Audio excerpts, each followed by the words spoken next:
Hello. Welcome to the Xirtus.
Synctank.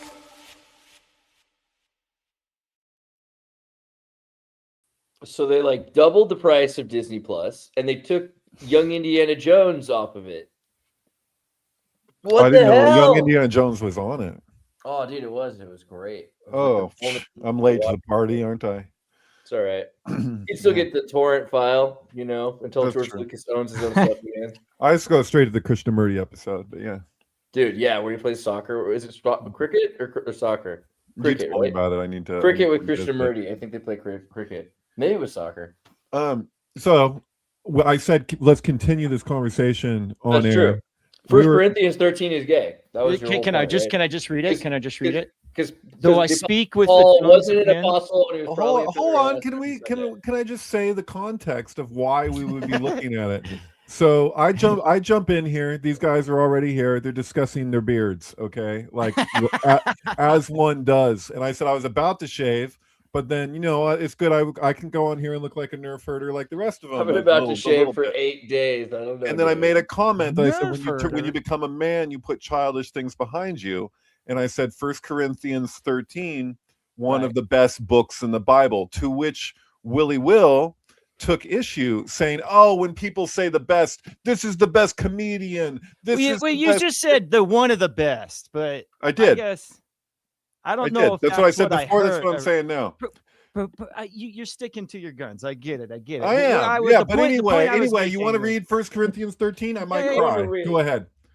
Though I speak with the tongues of men and of angels, and have not charity, I am become a sounding brass or a tinkering cymbal. And though I have the gift of prophecy and understand all mysteries and all knowledge, and though I have all faith, so that I could remove mountains and have not charity, I am nothing. And though when is it charity instead of love? It's not charity, it's love. Yeah. What version are you looking at? Stick to the King New James. International Version, or is that King James? Yeah, this is KG. Okay, go ahead. Okay. Wait. The King James version, it says charity instead of love. I'm surprised. I thought King James said love. I mean, that's what I hit on the. I mean, oh my that's what God, I bro. hit. He's not wrong. So we were just raised by Protestant Christians. I guess so. I've had the New International Version Dang, down my throat. bro. The Hebrew Greek Key Study Bible just shoved down my throat. All right. Sorry. Go ahead. Continue So let's on. pick apart the words, though. I mean, what would be the difference between charity? I mean, you could look at the original word that was used. This is more of a modern problem for me, because when I hear charity, I'm just visualizing Sammy Davis Jr. because of Sweet Charity, Bob Fosse, But dude, I have that on film. I have the Sweet Charity on Super 8mm. Really? Yeah. Seriously? Totally. Yeah. Let's do it. Let's project it. Yeah. Hell yeah. So Is it'd this be the right- love suffereth long and is kind. Love envieth not. Bro, because Greeks Love have 7 words vaineth I for just not 7 need itself, tenses. just give me is love not is puffed patient, up. love is kind, it doesn't envy, it doesn't boast, it is not self-seeking. Yeah, that's basically what's like Love read is at like patient, love is most kind. weddings. Love is kind, love is patient, love is kind. I mean, you hear that like all the time at a wedding, right? Like, All but the it's time. never. Love But is that's not patient, what I love is mean. kind, and does not envy. That's the way that they always, the Protestants put it on their little Texas, walls in their like suburban houses. Doth They've got not like behalf itself unseeming, this unseemly, kitchen. seeketh not her own, is not easily provoked, thinketh no evil. This is how you know Paul not was in gay. iniquity, Paul clearly but did not deal rejoiceth with in women, truth, His idea of beareth love all was. things, All right, go ahead. believeth all things, hopeth all things, endureth all things. Love never faileth, but whether there be prophecies, they shall fail. Whether there be tongues, they shall cease. Whether there be knowledge, it shall vanish away. For we know in part, and we prophecy in part. But when that which is perfect is come, then that which is part shall be done away. Okay. When I was a child, I spake as a child, I understood as a child, I thought as a child. But when I became a man, I put all childish things away. For now, we see through a glass darkly. This is where Scanner Darkly comes from. Yes, absolutely. But then face to face. Now I know in part, but then shall I even as wait. Now I know in part, but then shall I know even as also I am known. This is quickening again. This is what Bill sent me something. I don't know if Right. Well, you gotta get the last part if you're gonna read it. So, and now these three remain: faith, hope, and love. Right. Charity. And These three, and but the grace, greatest of these is love. Yeah, charity is a poor translation of the Greek here, but yeah. Well, I mean, that would be New interesting to find out exactly if it is the word for love or if it is the word for charity, because it does make a difference. And I'm telling you, like, that's the whole unification idea of the Bible is the words mean the same at the beginning as they do at the end. That's the whole idea of Revelation. The Greeks don't use one word for all kinds of love, right? That's right. Most of the time it's agape, right? Like, I think this is agape right here, right? Yeah. Yeah. Yeah. oh, okay. Yeah. King James is kind of meh. I used to think otherwise. They're all meh. It's weird because there's really not that many versions. There before a certain time period, there weren't that many versions. All that you want, like I was just saying, Hebrew, Greek, Key Study Bible is helpful. Any where the translation is right there is helpful to get a sense of what are we even looking at, and you have so many different definitions for any one word. Even like you say agape, that's not any, that's like a conversation. Like, what does this word mean? It's like a conversation, like you can't just be like, yeah. I mean, agape is what kind of love is that? The highest form of love, I guess, that they're gonna say. I highly, highly, highly recommend this movie where they talk about 1 Corinthians 13. They quote it, Love Exposure. One of the best movies I've ever seen. It's 237 minutes long. Stop saying that. The best. It's the best, Jerry. No, it's a fucking good. Well, what happened was Ryan Page and I, we've been working towards producing these episodes here, and we were discussing like what are our favorite movies or what we would consider our best movies, and he gave it long, deep thought, and he came at me and he was like, I think this is my favorite movie I've ever seen. Which one? It's called Love Exposure. Love Exposure. The Japanese thing. Yeah, I can see why. It's so, and I'm like, I've never heard of this movie. I watched it. It's 4 hours long. It's like 4 parts. I've seen it twice now. I'd watch it a third time easily. The whole time, it's 4 hours, and my attention is there on it the whole time. Like, I don't drift when I'm watching this movie for 4 freaking hours. It's crazy. Like, I don't even realize like how long is this? It just sucks me right in. So good. Dude, Love Exposure. What's the year of this?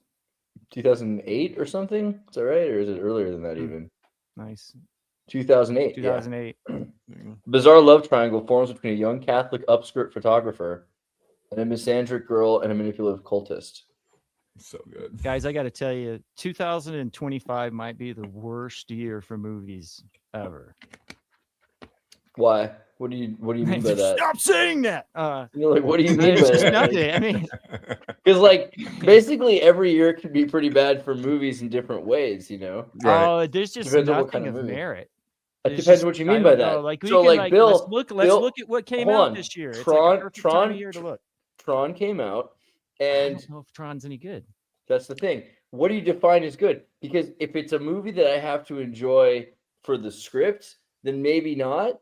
But if you're looking for an esoteric working, Bill watched it in black and white, dubbed to swans or something. You know what I mean? There's always Yeah, a yeah. way, like Dune too. If you just choose the movies that are that pretty and that big, and you just get rid of all of the script that's kind of hiding what the movie's really about, and then you watch it synced, I think that this might be the year of sync, right? Movies that I only don't think sync. it is. Movies I won't even not to watch say that without it's not syncing. been a good. It's just been a weird year. Like it's so wild. Like if you go back and you look at an old movie, it's still good. Like old stuff that you like, even though it feels different, it might give you different feels. It still has the same amount of impact. And I don't know if Depends. anything Mrs. from Doubtfire's- 2005 is going to have any. Because even like One Battle After Another, that's like literally the only thing that I could think of I was gonna that say. I didn't care really for that like movie. sticks. See, I don't think I cared for it either. Like, I mean, I'm not saying that it's a bad movie. I'm just saying it's not like it's just we're in this weird limbo. Avatar's coming out. Mediocrity or something. Avatar comes out in 4 days. Avatar's- Dances with Smurfs 3? Yeah, Avatar Fire and Ash Holes. Yeah, it's gonna be was like $1.5 billion. I'm telling you, that movie's meant to be synced. It doesn't matter what it's about It's a or how bad it visual is. feat. It's a Now visual that might, feature. if you say that, like if you say, because there's a conflict of terms here, like if you're talking about syncing stuff like Bill sync stuff, it might be one of the best movies or best years for movies. Best ever. years for movies like that. Yeah, that's the only way to at this point. Like I was watching Rick and Morty in black and white with Bill without any sound at all. Like we were watching the Yeah. Metropolis. Bill's He been has like shorthand. it's generally it's either with Swans, Pink Floyd, or it's just straight mute. Like, oh It's man, really- you gotta watch this in black and white on mute, man. BWNO, Oh my God. no sound. And NS, what does he say? BWNS, no black and white, no sound. It's pretty good. I mean, I get it now. It's a whole different way to watch movies, and it cuts out all of the crap. And so, if half of the problem with the movie is they're trying to There's too much force you crap. to listen, they're forcing you to listen. They're trying to tell you something. Well, what do? You just turn that off. Make it so they can't. Make it so they can't do that. And all of a sudden, you've got a pretty good movie there. And I feel like they have to be doing that somewhat on purpose, or at least subliminally. That's what happens when you have enough people working on a project that they hate. They hate it. They hate everything about what the movie stands for. They're just trying to do their part as best as they can, you know? Eddington came out this year, right? Zootopia. There's also a new Eddie SpongeBob Eddington movie. was this year. Eddington was freaking great. What's One Eddington battle about? after another. Not impressed by. I mean, and also that's to do with that I just have such a high standard. Oh yeah, for Eddington. Hold on. Eddington was dope, dude. That was a good movie. I think 2019 was a really good year for movies, and at the time, people were putting them all down. I was like, "Are you kidding me? You got Midsommar in there, another Ari Aster." But Yeah, same with 2012. 2012 had a lot of really weird, interesting movies. It's what just was one weird. with- Right now I have like a subscription to Alamo, and so I'm checking every week whatever's coming out, and it's like I've seen all of this. Like everything that's coming out is basically old stuff. Like Dude, rewatching. SpongeBob: and- The Search for New SquarePants is coming out. I guarantee this. I did movie watch is- Hamnet. It's gonna be an egregore worth watching, bro. I'm telling you watched what? Hamlet? Hamnet. What's Hamlet? Hamnet? Hamnet is the child of William Shakespeare that Hamlet is based off of. I guess. Oh, I don't know. I haven't excuse fact- my ignorance. I don't know about this. I have no idea, bro. I'm just telling you what the movie is. I'm not was sure it if it's was it fact-checked. good? You didn't look into like The coolest the thing base- about it is it's like it did feel like you're in the woods. Like there's something gritty about the way that it's shot to where you feel like you're in the 16th century and everybody has body odor. But Oh, and Daniel Day-Lewis wasn't teared even in me it. up. Well, I It's guess New there's a Jersey. story that Hamlet is based off of his son, who dies when he's like 11. Oh, And then what about Hamlet even 2 know that though? was a That thing. kicked ass. You seen Hamlet 2? Hamlet 2, Have you seen starring Hamlet 2? Mel Gibson. No. This is like Passion of the Christ 2. No, this Oh my no. god, there's Oh, really okay. a Hamlet too. Hold on. Oh, it's so good.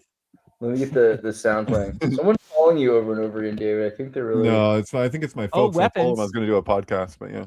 Weapons came out in 2025. Yeah, so I hell guess yeah, that there was a bunch of great movies that came out. Yeah, Nah, I don't how know, dare you? dude.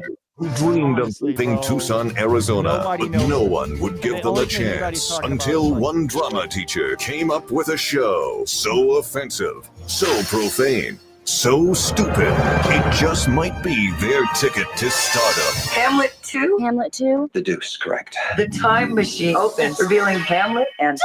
Thanks, Jesus. You got my cell number? Yeah. Okay. You have Satan French kissing the President of the United States of America. Perfect. I'm glad I'm getting hammered. What's really going on here? Jesus is sexy, which leads us on to the musical interlude, Rock Me Sexy Jesus. I'm revoking Yeah. permission for my son to appear tonight. If you sign a consent form, that means you're giving consent. You can't take that form back. You can't take your signature off it. You signed it. You signed consent. So end of deal, okay? End of story. Sorry, you guys, but you totally gave consent. Nudity and pornography are not permitted. There's no nudity or pornography. Minimal. No one is shutting down this play. You want to hit me? You know, I would love it if you hit me. I'm suing everybody! Hamlet 2. My dad finds out what I've been up to. He's gonna crucify me. Ha ha ha. Rock Me Sexy Jesus. Rock Me All Sexy right. Jesus. Somehow I missed There's that a one. lot going on there. That looks like a Illuminati movie. Bro, Sinners. This is saying Sinners came out in 2025. Yeah, I haven't Was seen it. Was Dracula- it worth I watching? thought Dracula was Christmas last year, huh? It was. It came out on Sinners? Christmas last year. Yeah. There's a lot of talk about Sinners, man. Five But Nights to at me, Freddy's Oh, 2. talk. Yeah. Talk is Superman. talk. Yeah, Talk Five is cheap. Nights A lot of at people Freddy's. talk about 20 lots of things right now I can care about. 28 years later, The that was like Fantastic all on Four. iPhone. I thought 28 years later was all right. It was kind of It interesting. was good. It had a good ending. It looks like they've got another one coming out because I already seen movie posters for something called like the Temple of Bone or something. 28 years later has already got Yeah. another sequel. Oh yeah. No, they were pumping them out. Yeah. I feel like a lot of Roofman things was are changing. I mean, Smurfs, Snow White. There's all these crazy things that came out that are so terrible. Superman came out. I think the bad is a good thing because it ends. It's like the burning. They blew up some bridges this year. They're like, we're not No, it going just- down I that don't road know. anymore. Begonia was Nope. fucking crazy, right? You Yeah, guys It was Yeah, crazy, but I don't know if Begonia? it was good. I mean, It I'm was not good. sure. It was good. It was well. Begonia was good in like a Sure. American History X '90s kind of way. You didn't feel. You didn't like Yeah, it. I mean, maybe. So my friend said the funniest thing about Begonia that it like totally changed the way I saw it. He was like, basically, it's Of Mice and Men where Lenny kills himself.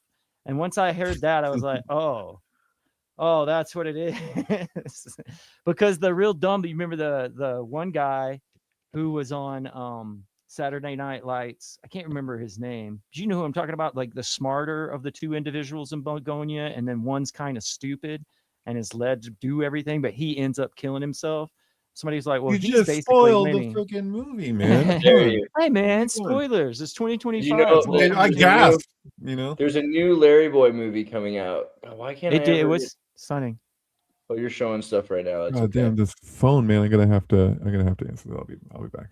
Yeah, And it's I okay. admit that does spoil it because it Dude, does ruin it. Like Kirk- once you think of that's Lenny killing himself, that's the way you'll see that every Larry time. Boy movie from VeggieTales is back, and guess who's the star of the new Larry Boy movie? Kirk freaking Cameron. That's right, Kirk Really? Cameron. Yeah, Ah, Kirk that's Cameron's perfect, I back. guess. Where's he at? I just lost his face. He was there a second ago. Their top cast, Kirk Cameron, right there. So I'm just saying, like, there's good stuff, there's bad stuff, there's stuff that's good and bad, you know, at the same time. Naked pretty Gun. Yeah, Naked Gun was Yeah, great. Like, how dare you? You know what I mean? Like, Like Anaconda. 2025 is still- 2025 might be the year of things getting back on track. They had to like physically pick up the train and put it back on the rails in 2025. Do you think that that's what it is? Do you think it has something to do with COVID, and then everybody like pushed their shit back to where it's coming out? It was basically made this year and not coming out until next year. And it's going to be there's going to be like a flip as far as like the quality of what we've gotten for the last couple of years, I think. Is there really an Aladdin 2 by Guy Ritchie? Thunderbolts. Yes. This has to be a joke, right? Is this real? Right. Okay. So Andreas, just so you know, we got somebody coming over here to fix our plumbing situation. Oh yeah. So so he's like on his way. So I don't know what that don't means. Say that like it's my fault that the plumbing situation happened. Dude, you ate all the chicken skins, and then there was no KFC chicken skins for the rest of us, and now we got the situation. So you know what? You're gonna have to take responsibility at some point.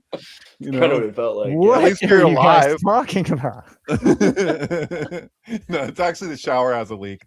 And the shower, it was just a drip, and now it's like a situation. So Bill and I went around for like a half hour trying to figure out where the water shut off was. Right. And I finally found it, and I told Bill, all right, now you have to say that I am the one who found it. I thought that was pretty descriptive in the messages, but yeah, no, this is what everybody wants to hear about on the podcast. It's like we're talking about media, and now I'm over here talking about I got a plumbing situation. Did you hear what we just said? Problem. There's a new Larry Boy movie for VeggieTales with Kirk Cameron.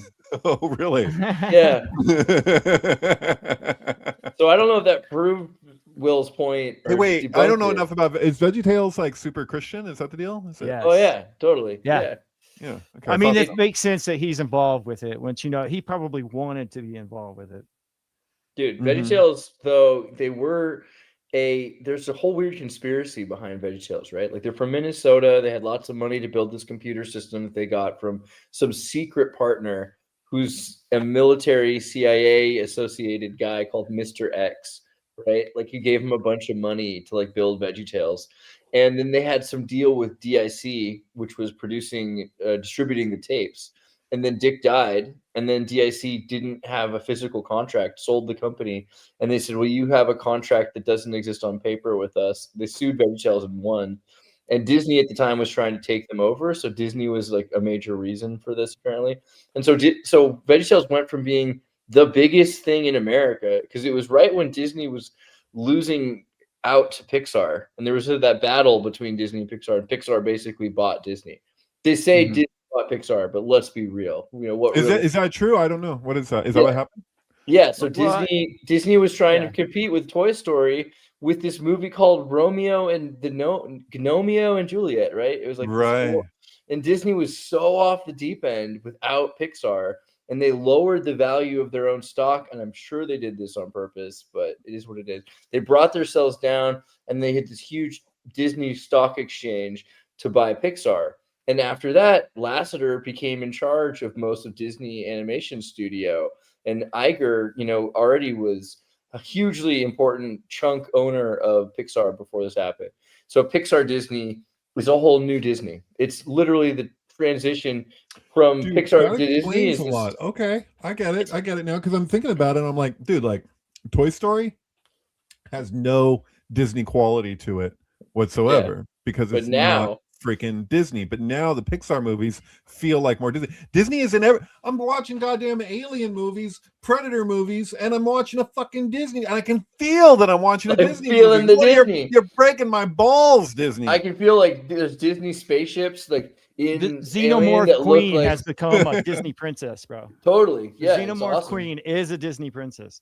Wait, there's weird shit going on, because they own Aliens, but Aliens and Predator are basically in the same world now. And Star Wars. As Star Wars. Think about it. I don't know about that. I just thought that Aliens, Star Avatar, Wars is Disney. Predator are all in the same the only difference is the realm, time period to where they're going to mix and match them now. Like if you look at the new Predator and if you look at Alien Earth, they're building like teams, which are like superhero teams that include like a Predator or the fucking Xenomorph or whatever. Disney owns Star Wars, so Predator and Alien Xenomorphs probably exist going a long time ago in a galaxy far, far away, right? Like there's going to be a crossover almost surely between the both of them, or all three. And I of think them, they're planning it. I think it's obvious in the way that they're setting it up. It's Dude, almost Anaconda like is so good. This looks so good. I'm so happy. This might that be this the is best happening. movie. Yeah. I want to see this pretty This is badly. the whole purpose of 2025. Yeah, I feel like this movie actually might be about 2025. It's like all these people that were children in the 90s are now grown men, and they're trying to do that ritual of creating or recreating something that they experienced as kids. Only they're not the way things were in, the Anaconda movie where they had like way too much money and Jennifer Lopez or something. So they don't know how to do the ritual, but they're going to just make the ritual happen. And they do such a good job, it becomes real, Did you guys catch Now, that? here's what Go ahead. Hold on 1 second. This is important. You know that Klinger in MASH? You know how he always wore a dress to try and get out of the war? Disney bought 20th Century Fox, right? That's owned by Disney now. Klinger is a Disney princess. Yeah, or a queen. Klinger is a Disney princess. Yeah. Okay. I'm sorry. That was just I had to interject. Go on, sir. I think you had substance there. Disappoint. Does Disney own substance? Jesus, what were we talking about? I was just gonna go there, dude. Yeah, totally. That would explain a lot. That's what's happening. You got like all these old actresses, and like I look at the girls in freaking in Wicked. They feel like they're like from the substance. I think Disney, weird's going on. They look like old women that are like now. Yeah. Oh, Anaconda, I wanted to say, is basically the same thing as like Be Kind Rewind. I think it happens in Be Kind. It's basically the same story plot as King Kong, where he's going there to make a movie, and the movie becomes real, right?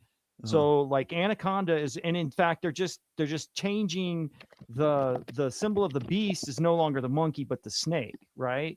But those two are kind of like synonymous anyways when you're talking about beast. However, that idea of Satan is still kind of there. And there's another point to like Gulliver's Travels. That's what he does when he goes to the Lilliputans, right? He makes them reenact all of these movies, just like in Be Kind Rewind, and he tells them that this is his life story. Like, it happens a couple of times with Jack Black. He's always like reproducing Hollywood, right? Actually, it's Mos Def, right, in that movie? Be Kind Rewind, yes. Yeah, I actually there's like a Mos Def released all these like mixtape type things that like at the same time as that movie, and like I did some experimenting with playing them with Be Kind Rewind at one point several years back. It was pretty fun, yeah. Jack Blackstar. Didn't he get arrested recently in South Africa because he was using some weird like fake passport? You heard that story? No. It was like a political thing. He traveled to South Africa attempting to use a world passport, which is a fantasy travel passport sold by the World Service Authority, a nonprofit started by Gary Davis in 1954, an international peace advocate known for interrupting the United Nations in 1948. So I don't know why he did this, but he was trying to get to say that nobody needed a passport. I want to do that with like a Newtopia passport, the you know what I'm talking about, the John Lennon Yoko Ono place, we're all residents of citizens of Newtopia. Oh, I just wonder, Zootopia 2 2025. Zootopia 2, we're all citizens of Zootopia. Yeah, I wonder what the deal is, like why he did this. I'm so much, there's some sort of political activism, but success in crossing a border using the world passport is generally attributed to the whim or ignorance of the individual immigration officer. Some countries like Burkina Faso and Ecuador have actually recognized it. Okay. Notable rejections. I don't know. That just seems kind of interesting to me that he did that. I'm not sure what his deal is, but he seems like an interesting character for that. What other movies have you guys seen? Oh, did his internet break? I was wondering because David was atypically silent just now. Yeah, that's not like David. Now what are we going to do? We can read Waco files. That's true. You're welcome to do that, or you could bring up another movie because I saw so many movies this year. There's like a lot of good stuff. Plus, there's great shows. Well, I was just looking at IMDb's. I think I put it in the chat here. No, that's Anaconda. I had just looked at IMDb's like movies for 2025, and was kind of like piecing together everything that came out this year. That doesn't mean I've seen everything. I'm just disappointed right now. Like in going to the movies, I've been like unsuccessful. I don't really understand going to the movies. To me, going to the movies is like getting in a bus. You know, it's like, why don't just watch your own movie?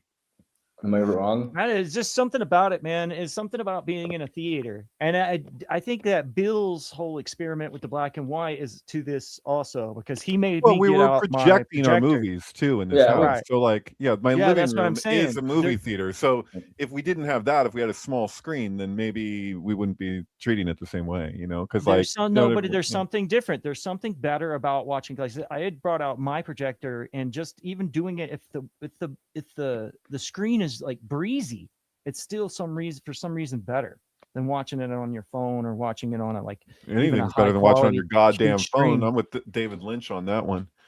Yeah, there's something about watching a wall that light's reflecting off of rather than having a flashlight shine in your face. There's something about watching a TV. I will rather look at the moon than the sun, if you know what I mean, you know. Yeah, there's something nice about projection. It's easier on my eyes. I don't know.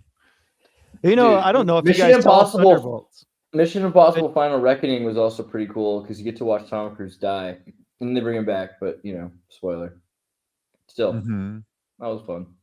I like that one. I like how Scientology just literally took over. There was nothing left of Mission Impossible by the time this movie started. It was just straight up about Thetans in AI and what we can do to save humanity, you know, from itself. Basically, I thought that was great. We didn't need Mission Impossible to be about anything other than Scientology. It was great. It was perfect. I think a lot of the problems that I've had in this year with movies is most everything seems pointed. Like everything seems like even when we were talking about one battle after another, and it was like you try to talk to somebody about a movie and they're almost like, well, that one's anti-ICE, so I won't have anything to do with it. I'm not gonna judge undercurrent. You can't do that. You can't do that with things. Like that's why Eddington was so good, because it was like no stone left unturned. It was just like everybody was a target for basically just to be ridiculed.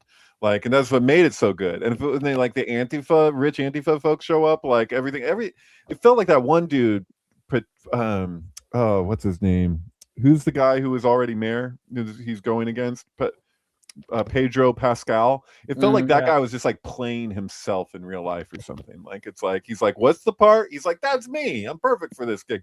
But then with one battle after the other, it was like I got what bothered. Like the ending was like it was a good movie. Sean Penn made that movie, I think. Really? Okay. Well, I mean, his character was pretty good, and even the way that he I don't want to spoil it. I think he fully enveloped that character. It's that thing where it's like they didn't even seem to care what it was that they were even protesting. It's just like we're going to the protest. It felt like you're going to a concert at the end. You know what I mean? Like that girl. Where is it? It's in Oakland. What is it? I'm gonna ask who's playing. We're just gonna show like it's a protest. Yeah, let's protest. It was like we're doing something. It was just I don't know. I wasn't impressed. There's a whole bunch of culture wars, and there's a whole bunch of stuff being made. Basically, like there's no real villains anymore. Like we've totally taken. Literally, Frankenstein. What about Frankenstein? Frankenstein. I didn't watch it. Okay, well, Frankenstein. I've seen parts of it. Frankenstein's the victim, which makes humanity the villain. It was I thought that was important. What's his fucking name? The guy who plays Dr. Frankenstein, Oscar. Ayn Rand would have liked the way Frankenstein is presented. The thing is that the fucking passion behind anything that Guillermo del Toro does, for the most part, is passionate. Like it's like he really thought about this. His Pinocchio is great. He's just, I can't really go wrong with Guillermo del Toro. Even his bad movies are good. Even his kid show. Have you seen his Cabinet of Curiosity? Yeah. There's like one sequence in that. Holy shit! Was Eric Andre? I think it was and that dude who is RoboCop and Naked, his name Peter Weller. The segment Cabinet of Curiosities with Peter Weller was so goddamn good. I could watch that over and over again. We're gonna have to probably. We didn't finish Badlands, but it's interesting that they made the Predator gay, and that there's this. I don't know if he's gay. He's not gay. He's soft. Like he's super soft. You get to see his soft vagina face, and that's kind of what's interesting, also, because the Predators, Alien, have this sort of they impregnate you, and they're you have to get an abortion thing, and then Predator is a vagina. It's like it's the misogynist idea of the Dentata, the teeth movie with the vagina with teeth. That's what Predator is, the vagina with teeth. Okay. I think it makes a lot of sense when it must have been some Vietnam vets were fishing in Minnesota with like radar, sonar, and all this fancy stuff. And they realized they're like, we have way too much power over the fish. We have way too much power over the ducks. We can easily kill any deer. What it would be like if someone were to hunt us down because they'd been to war and they'd hunted down Vietnamese Cong soldiers in the woods. They thought to themselves, wow, right? Like, what if this were to happen to us? And the only relatable thing that a man like that has to being prey to predator is women. Is female genitalia? Yeah, with teeth. With teeth. Whereas now Disney understands being feminine from this inside is what out. I would say. Predator was kind of Disney-fied because they made it a team. At the end of Predator Badlands, he has like a pack that he's running with of different like formidable people, including. Well, that's normal in Predator, though. In Predator, they do hunting packs. That's their whole thing. Just like any. No, I mean, well, it has happened in the pack, but they deep into culture. Like, there's another Predator that came out this year that was like on Netflix or something. It was like an animated short. Or it might have actually been on Disney, but it basically they're delving deeper into their whole culture and like building out this world that involves xenomorphs. But okay. So here's the thing. Am I looking at a major plot hole in Alien Earth, or because I haven't seen the whole thing? I watched the first episode, but it seemed like a major plot hole. So they already brought back an alien. So this is before Ridley. Yeah, I know. So you're telling me that the whole time that Ripley and Aliens, they're trying to keep her away from the Earth the whole time that she's fighting the corporate thing that wants to bring the alien back to Earth. There's already been an alien on Earth. There's already like 5 of them because there's at least 2 now by the end. And she's just oblivious. Oh no, I went into this in the whole meta egg. I did this whole meta egg on Alien Earth because they literally just like blew the timeline to shit. They literally just went full alien. You know how I kind of at the end of Aliens, the next movie, everybody who survived the last movie is dead. And there's almost like this, they did the same thing. They basically said like the whole thing that you've been worried about this whole time already happened. Like, it's kind of bold. I don't know if I like it, but there's a team. There's multiple companies who are trying to both get xenomorphs now. Like, that's why Wayland is trying to get Ripley's, is because she already lost the last one.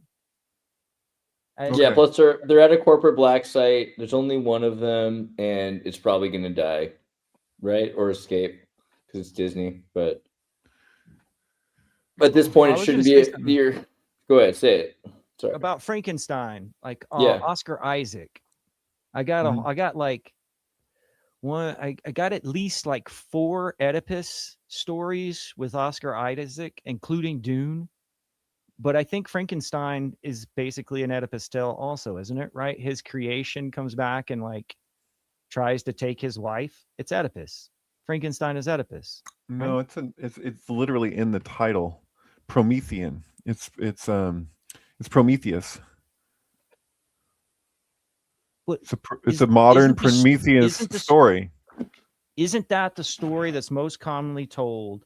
Is that Frankenstein, Victor Frankenstein is like the real monster who creates this creature, but the creature goes back and makes him like create a bride out of the woman that Victor loved. Do you know what I'm saying? Yeah. But it's Oedipus. It's as Oedipus as, say, like I Ultron. don't. I'm open, but I don't see the complete because connection there. technically he would be, so Frankenstein's dad would be Victor. Victor's girlfriend would be his mother. Frankenstein falls in love with his mother. Frankenhooker is such a good movie. Yeah, okay, I follow you, Will. That's far out. Yeah, Frankenhooker is kind of everything. Yeah. Yeah. So Oscar, my whole thesis is Oscar Isaac, and I learned this because he kind of mirrors Andras Jones in a way. But Oscar Isaac, like there's a couple of different. One is the Two Faces of January, where it's Viggo Mortensen and Oscar Isaac and Kirsten Dunst. But Oscar Isaac is obviously playing the son of Viggo, who's basically Freud in another movie, right? And then Oscar Isaac is in love with Kirsten Dunst, who's basically in like Dangerous Method. Is that no? Yeah, Dangerous Method is the one with Viggo plays Freud. Right. Okay, yeah.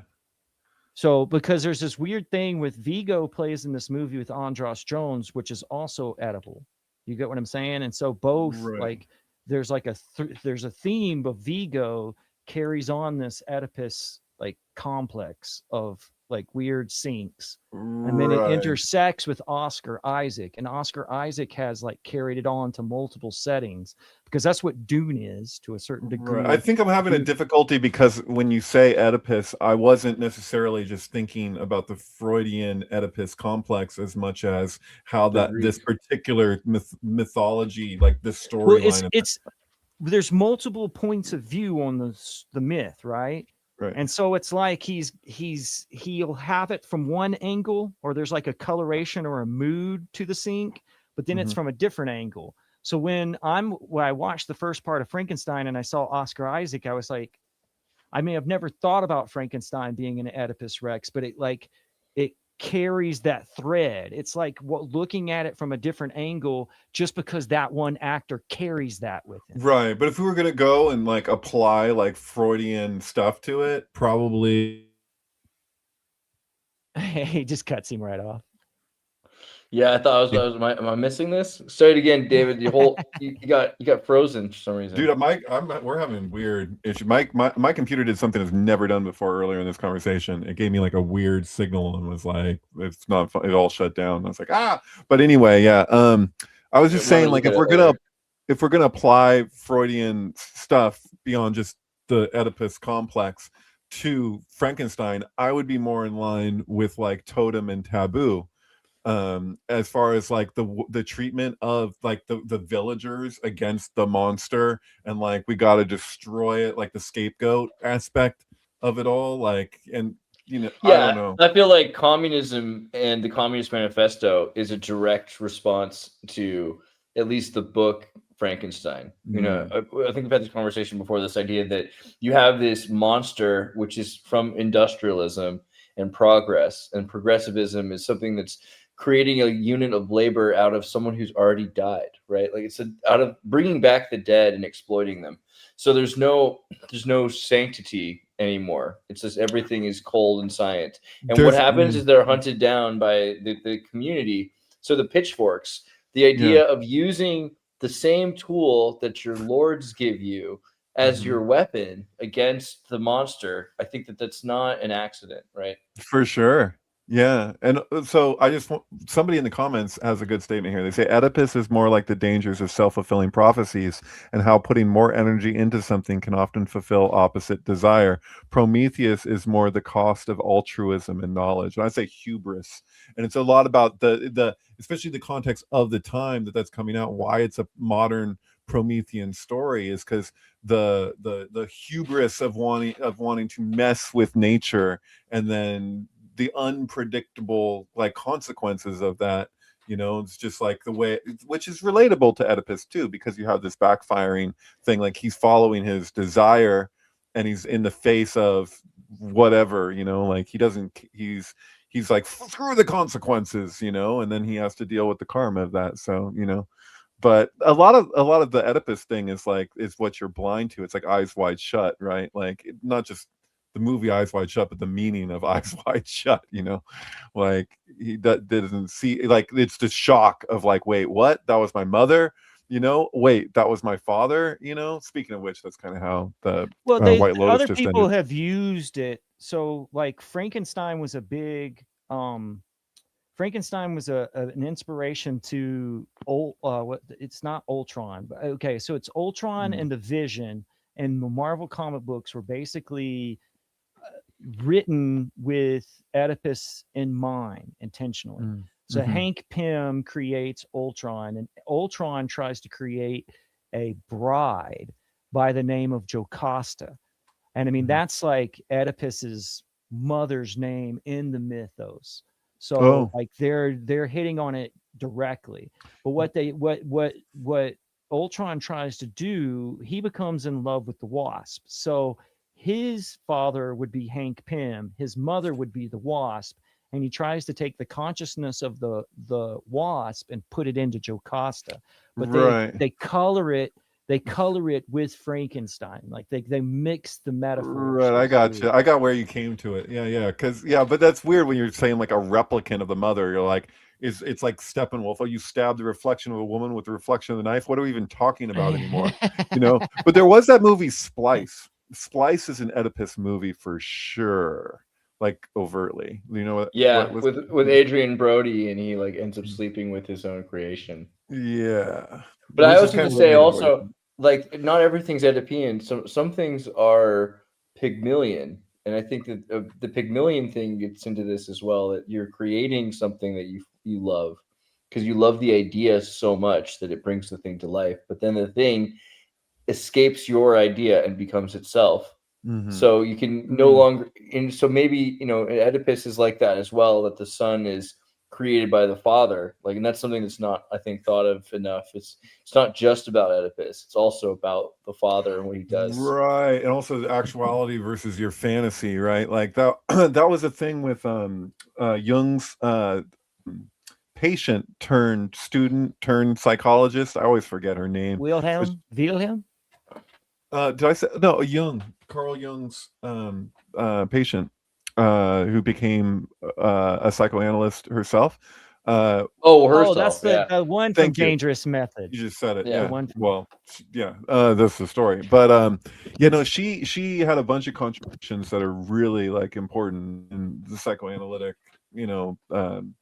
mindset. So she was arguing that one of the things was that this movie's great. When you have a fantasy, like if you're like getting off on a fantasy and it's building up and building up and building up, she's like, the moment of the actualization, the moment that you actually go to fulfill it, everything, the whole buildup is just gone in like an instant, and it can never return. Like it's done. So she was saying, like, basically, like there's something to that, like the buildup of a fantasy versus the actualization, like can either like be some lesser version of it or match it or be better, which is very unlikely. But there's an interesting emphasis on that premise, because you see places beyond sex where that can be applied, where you're dealing with a projection and it can seem so grandiose and so intense, but it's like the moment that the thing actually comes to be, poof, vanish, it's gone forever, and now you're at this other, God, this movie was great. She's the double in Star Wars. She's Natalie Portman's double. Can Cronenberg do anything wrong? Like, is he like infallible? Is that the deal? Oh my God, I don't know. Oh Jesus.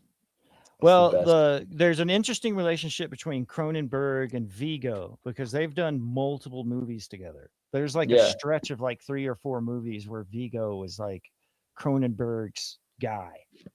And he's in Lord of the Rings, yeah. What was your point about Vigo? Her being, is that not the same? Is it wrong? Vigo? Isn't he in Lord of the Rings? Vigo's whole thing is he's the king Vigo. And Freud, and there's like this contradiction in father terms or something, but he also has a lot to do with horses. Like he himself loves horses, but certain there's been certain movies where horses were kind of injected. And I guess, even this in Dangerous Method, there's a scene where Vigo's talking to Carl Jung about this dream and horses. And he's like, well, you have to think about it as the penis. Like the horses are carrying a log behind them. And Vigo's Will, I know you got a lot on your plate, but like you did that great presentation at that Sync Summit in Olympia. I feel like I want to see like a real like I've already done. I mean, so I Vigo. did the Paul Bettany. Have you seen the Paul Bettany thing? Have you seen the Paul Bettany stuff? Okay, so if you go to Meta Egg, you look at the new format of video that I'm doing with, like, if you go to the videos, go to Straight Code Videos, and you go to Paul Bettany's Secret Role in Human Evolution. So this is basically what I've done for a whole bunch of actors through using the syncs with Chatbot GPT, like teaching the chatbot how to sync. I had to use certain actors, and all of those actors I've like compiled to where the AI will write me scripts and stuff. Does that make sense? So I did Paul Bettany. I got one for Jennifer Connelly. I got one for like Jim Carrey. I got one for Viggo Mortensen. And I've had them for a while. It just takes a while to like, it took a while of the technology to where I could make the videos quickly. But like this one all has to do with like how each one of these things have to do with evolution. Paul Bettany is Charles Darwin in a movie called Creation. And then in Master and Commander, he actually is like 70 years before Darwin.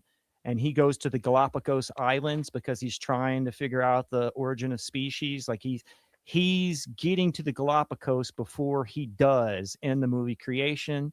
The words evolution are used over and over by Marvel and describing what vision is. Wasn't Vigo? So it's evolution, evolution, transhumanism. Like it's over and over and over. Right, but like your older, larger thesis on Vigo, what the specifics were around the symbolism of the horse, the way that Vanishing Point remake and stuff, like even just like that he's got the pendant or whatever, like, and then the significance. He has like this medallion. There's like a medallion, like in what is the one Hidalgo or something? He's the runner on a horse for that tribe, the Indian tribe. He's a white man that's running in this big race in Europe that has to do with horses. Yeah. And they give him like a four corners pendant, like for the Indian tribes of the four corners have like Axis Mundi style mandala that's divided in four.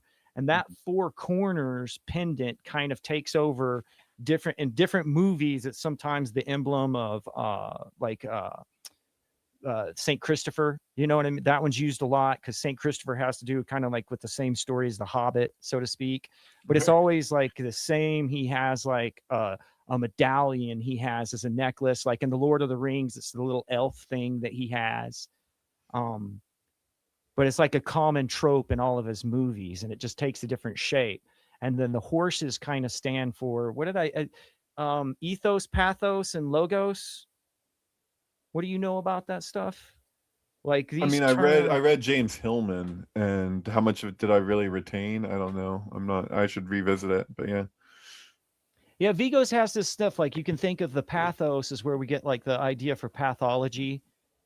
The logos would be like the Hobbit and stuff, the ethos, and there's this whole idea of that having to do with like I once heard this guy describing it as like a horse of passion, and how you control that horse and whether it's unruly has to do with like your inner desires and what was the etymology of horse in the first place? How you conquer pathos with ethos, and that's all like interplayed with Vigo. Didn't you have something about the etymology of horse in the first place, like how it relates? No, there was something about Moors and morals and Mordor. There's something that has to do with the etymology of horse that has. I thought like horse was like related to the phallus or something, like in like just like the name of the horse or something. I thought you had it in your presentation at the same I'll time. have to go back and look at the presentation. That was like 2014, 2016. I can't remember. But he It was relates a to decade ago. the vehicle as a horse because the horsepower and the whole thing. Like it's Right. in everything he does, basically. Right. Like it transfers over into the drive. Like in the vanishing point, it's of course the horsepower is the car. And there's another car that's black that's called the Beast. And that's kind of like the riders in Lord of the Rings, the Black Riders. And he's on the white steed. And then he actually injected a whole bunch of stuff about horses into the Lord of the Rings that wasn't in the script, right? Just because he himself loves horses, but also like isn't that like the origin of a banshee? Is like the king has sex with a horse and then bathes in the blood of it or something. Oh, it's like bathes in the blood of the horse. That's like how a banshee happens. There's stuff like Eastern Promises. Eastern Promises with Vigo, which was directed by Cronenberg, has him as like a Russian mafia driver. And so there's also like, the Green Book, he's a driver. And that seems to be his occupation a lot, is like sort of like a limousine driver or something like that. And that carries on to the whole aspect of horsepower. And so it's like the same concept, just from like a different angle or a different point of view. Vigo, I mean, it's just hard to make. Like the best way that I found to make videos now is with Gary the Gray, because I can write a script. I can have him perform it in front of a green screen. Then I can go and add all the videos, and I can get a video done in like 8 hours. But it might be till after Christmas before I have enough time to. Well, you know what I would recommend to people. I mean, I don't know where it's on Vimeo now, but like that video of the Sync Summit where you actually do your presentation on the guy, like that's pretty good. So yeah, the only problem with that is that that video was 3 different videos put together. So I think Rodney Asher's in that. I think that somebody else is in that too, and mine's not till the end, I think. Yeah, you were the last. Oh, I was supposed to go after you, and then but your we ended up in that. We ended up in that building. Well, I remember watching, what was it, like the summer of 42? I tried to do a showing later that night and it didn't work out. I got like 3 people in the room and then we didn't get very far. But then that was the idea, was that the next time that I came to Olympia for Sync Summit, I did that whole presentation in the theater. And that all got filmed, but it never got released. So, the actual my presentation was outside in like Airbnb or something. Yeah, I mean that Sync Book Press should be there's Bill Klaus down there. I remember that interview. Synchro Bill. Yeah. Yeah. Jake Kotza's. Jake Kotza's busy right now, guys. I don't know if you guys have been paying attention. Yeah, I have a bit. Yeah. I haven't been paying attention to his stuff. I just see him when it pops up, and I'm just like overwhelmed right now with other stuff and trying to produce my own content. I haven't really paid attention or supported him. Yeah, Plus, great stuff. Yeah. Goro, I've worked with Goro before. Goro still doesn't like Jake very much, and would like it's to. Unfortunate. I don't get that really. I feel like, can we just get along? It doesn't make sense to me, but okay. Why don't we sync well together? Yeah. Right. All the sync heads Sync that heads are all peculiar, man. Sync heads are kind of assholes, and they're not very supportive of each other. I can be a total sync snob. It's true. Depending. I've paid my dues. I interviewed everybody. Whatever. You guys can go suck a dick. I don't care. You're in the book. What do you guys think about am I the only one who cares about Star Wars? We talked about it for a second, but like there's a new Star Wars. Star Wars is going to be a big game. I think it's coming Star back. Wars is going to be a bigger deal next year. I mean, you also have Grogu and Mando coming out next year. Dude, because basically they dismantled Star Wars like by destroying every property one by one, as if they were dismantling bridges. They went to every so you couldn't get in or out. It was this over, and Star Wars was dead. But there was this one thing they didn't quite destroy, which was Knights of the Old Republic. It was this cool game from 20 years ago. It's crazy. It's been 25 years or something since this game came out, and everyone's been hoping, like, can we play it again? Well, if you download it on Steam, they can't really take it away from you, but it's broken. So then they finally can they make mods that make it work. Well, they finally did that, and people kept saying, "Well, while we're waiting for the mods to work, maybe someone could make a remake." And so the mods didn't work, and then the remakes weren't happening, and all of a sudden, and then other people were like, "Well, if they can't have a remake, why not a reboot? Like have a sequel or something." Then all of a sudden, yesterday, we found out that there are mods that work. You can play it on your Steam Deck. There's a remake being made, not just for the first Coder, but for Coder 2, the Sith Lords, right? Which was in 2003 or something. And now there's also FOTOR, which is a funny, because it's Fate of the Old Republic. They're doing an entire line. They're going to completely put all of their eggs in the basket that is this one Disney-owned Star Wars video game that was popular 20 some odd years ago. That was a long time ago, dude. In a galaxy far, far away. Yeah, bro. Almost 50. Star Wars in and of itself will be 50 in 2 years. Right on. That's crazy. Mm. Yeah. That's crazy. So I don't know. I think it's halfway interesting, through though. its copyright life. I mean, that's kind of weird when you really think about it, because we think about Star Wars being so much more advanced than stuff like, Superman and George Batman Lucas sold Star Wars for $4 billion. Okay, for like perspective, Halo, they sold Halo for $3.8 billion. So Star Wars is not worth that much more than Halo. For the record, neither is South Park, right? South Park is what did they sell it for? About billion or something.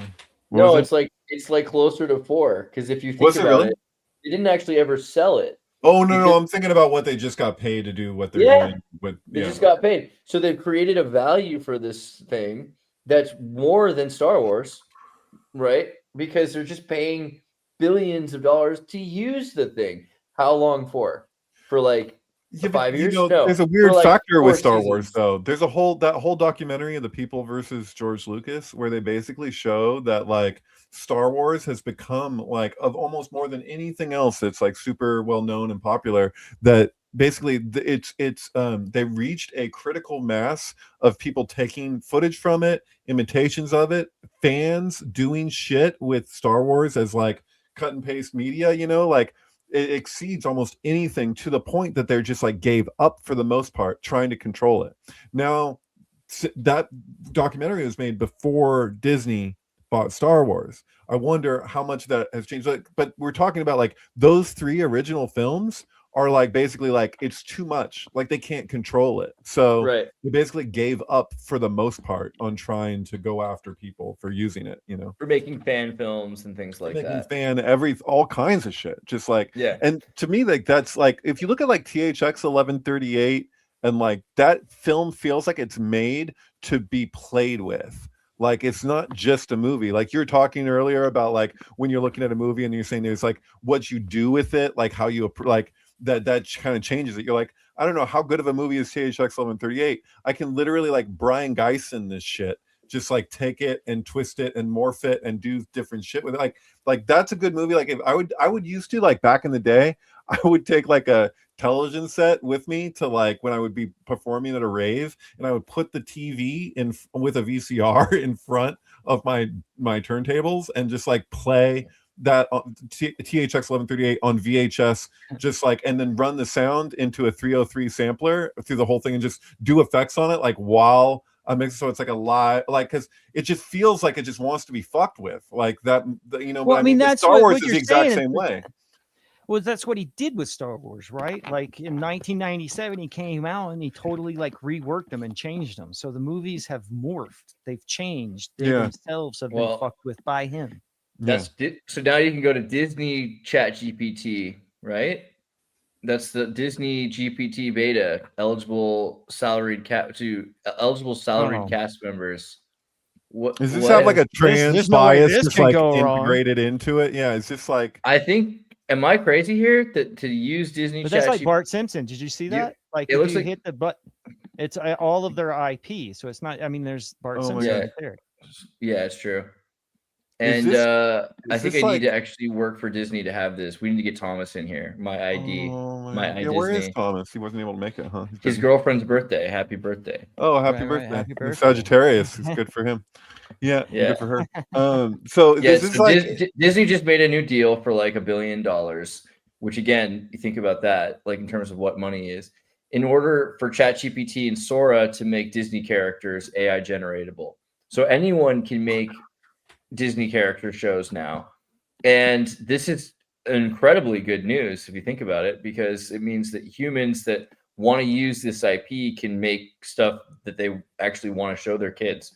You know, if I wanted to make cars not about a transgendered truck. right. Well, no, Like- that's what I was thinking. I was like, well, I'm surprised that they didn't just call it It's gonna chat cost you. LGBTQ plus whatever. Yeah. So You okay. That's can do not that if you going to want. be what you think it means. This doesn't mean what you think it means. Really? What's it mean? What Explain does it to mean? me what it means. Educate us. But well, the way that I perceive it is what's going to happen is like you're not going to be able to just go to the AI and say, make me a picture of Bart Simpson with a stormtrooper outfit on. That would be encroaching on IP. No, you can do that now. You're going to I've been have do- a price First tag. off, I'm going to do that It's right. not going to be. I'm going to do you're not that gonna be right able to this do that second. free. I'm going to do it. You can literally do that this right second. this second. Yeah. I'm You're gonna But saying- I don't you're think that saying that's going to true. be that. I think that's going to have a ticker on it that when you do that, it's going to say a price tag on what it's going to cost for you to get that now. It's not going to be something you can just pull out of your ass with an image generator. It's going to be price tagged. I don't think that this is going to shake well for us in the long term. Wave of the future, dude. 100% price tag. I'm gonna. I mean, Well, I think everything's going to be price That's- tagged. that's Everything's it, going to yeah. have subscription, and you're going to have like right now, like, okay, I've done all of this work with, like, I've been hired to make AI commercials. I can do that now, but it So- costs me. Like, so it doesn't. It what- costs me to do that, and what's then beautiful- it cuts into my profits, and it's like I can produce this stuff, but They now can't you have really- a you $100 a year subscription. nope. You can't stop this shit. It's too late. You know, this is it's like it'd be like if someone, because I get it, it'd be like if someone sells heroin, so we sell heroin, you give it away for free, and then eventually the kids are addicted to it, and then they're sucking dick for heroin, right? Like that's how you use AI. You get AI for free. You all of a sudden you're like, please, I can't live without Yeah, AI. but doesn't that Then knock off just to like- use like one how AI cool it token is? No, but that's your goal. I get it. You want it to be that you gave it away and then we own the product. And this is possible for 90% of society because, like cars, right? They've made cars expensive. It's really hard to have a car. Less people have a car. But you can't really stop the car. You can't really stop its existence. And with AI particularly, you can start charging more money for access to ChatGPT, but you can't stop people from building their own local models. Are they trying to phase out cars by just making them ugly? I think that's a big part of it. They're making cars expensive, ugly. The only way to drive is to not drive. If you have a self-driving car, you don't have to pay insurance for, right? The company will pay for that insurance. So it'll be eventually just impossible to afford a car for most of the society. And the people that could afford a car are most likely going to have cab drivers or limousine drivers anyway. So it's not, True. but they're that are unvetted, as we see. But yeah.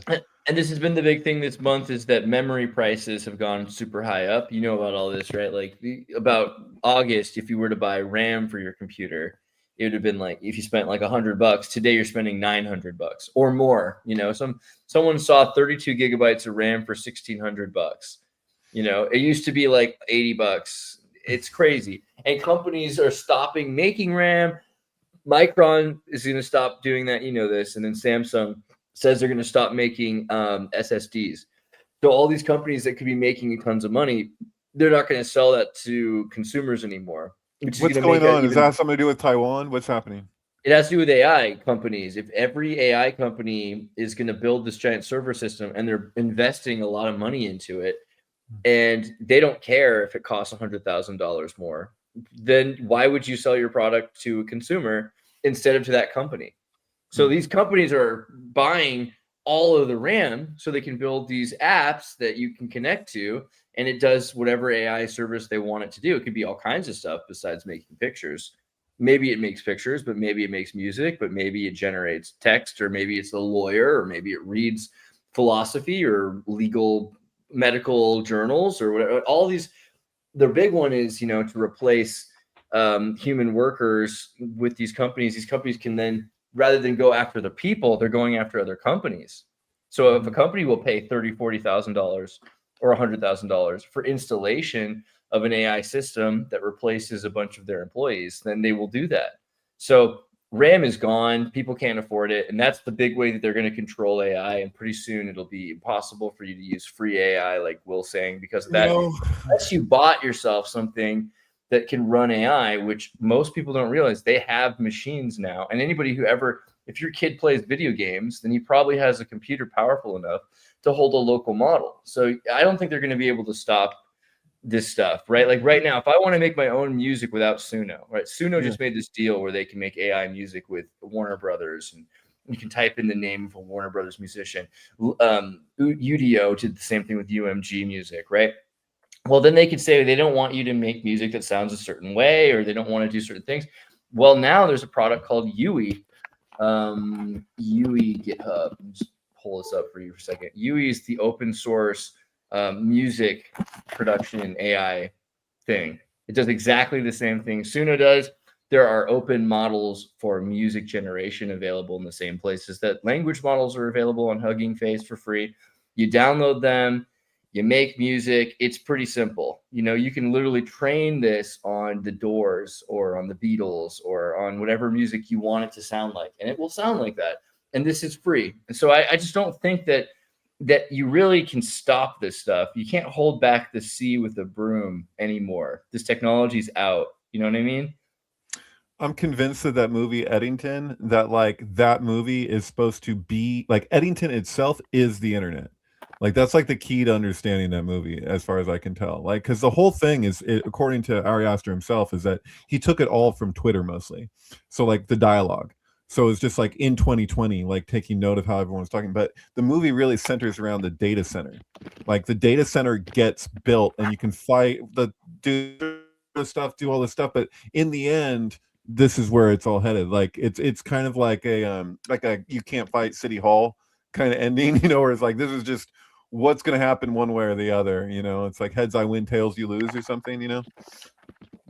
Yeah, I mean, I think that's true. Also, that a lot of the AI people won't be able to afford the RAM, or people won't know how to use it. And I think that's true, that a lot of people just don't know how to use computers, and they're not going to be able to learn. And that's for real. But it's all there. It's all out there. You can go to GitHub, you can download it, you can do it. So maybe a lot of people won't do it, but there should be no way to actually stop people.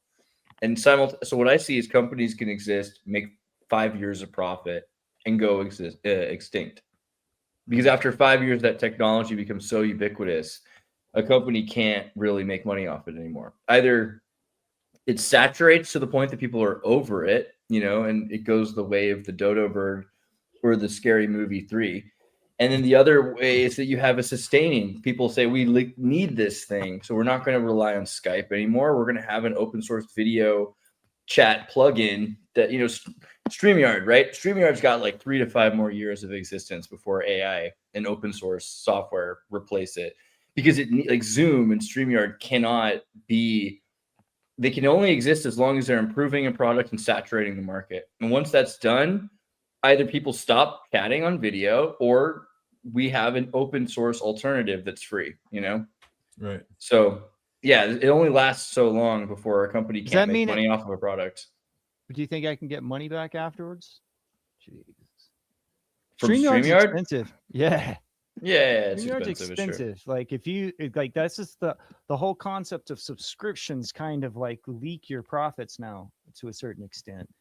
Like well, that's the idea. Is everyone, you know, you sell shovels to gold miners, right? Yeah. Yeah. Oh, Good point. It's a way to make money. I mean, I think though that with StreamYard, it's still like servers system. If I want to broadcast a video to 10 different places, then doing that on OBS, doing it open source, means I'm streaming 10 times as much data. Simple math. But if I use StreamYard, I'm streaming once to StreamYard, and then StreamYard can duplicate that and send that signal to 10 different sources, to YouTube and Facebook and X at the same time. Right. So there's a reason why they're getting paid, because they do have to have a huge server farm for that kind of thing to copy your signal and to make sure that we're all getting the highest quality stream. I mean, it's non-trivial what they do, and there's a reason why it costs so much, but it should be something that could be done for free. You know, that's the future.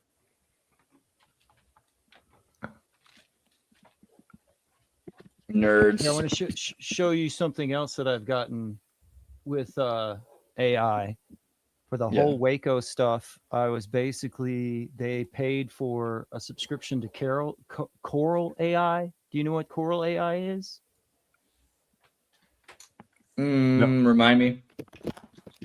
It's basically like Coral Works. Yeah. Here, look, go into the studio chat, and I'll bring you up exactly what I'm talking about. Okay, I'm in the studio chat. Oh, you mean, is this wrong? What? No. Oh, it won't let you go in there. I have to. Here, we'll just share your screen. Yeah. There we go. Sorry. Yeah, sorry. There we go.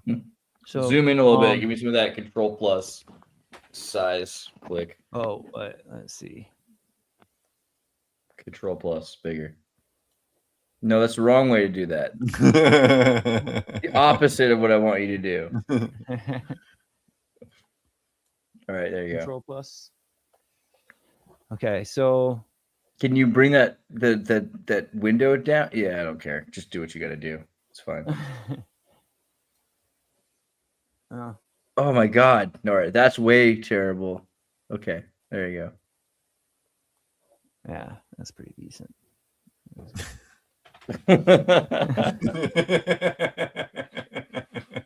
Okay, so what I have in here is all of the documents. These are each tape from Waco is put in here, but you can see there's like 200 and some tapes. And then I can chat with each one of these individually, or I can chat with them in certain groups. So I can go on like the main phone, or I can do all phones, total tapes. And then I can ask it stuff like, where does David Koresh, let's just say, where does the concept of the quickening come up, and comprehensive breakdown of context. You might want to put up after come, because it could get confused, and I don't know. Yeah, it's just when you say magna cum laude, it hits different. Right. And it's gonna turn into a. And then right here, right here down here, what this is a slider of. I've got this set to the highest model. It's basically just using Gemini, but I can set it to source. So this is basically how you can research large chunks of text, and like.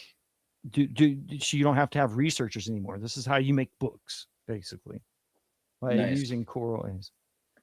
But it'll source everything to where you click it, and then it will tell you exactly where that's talked about.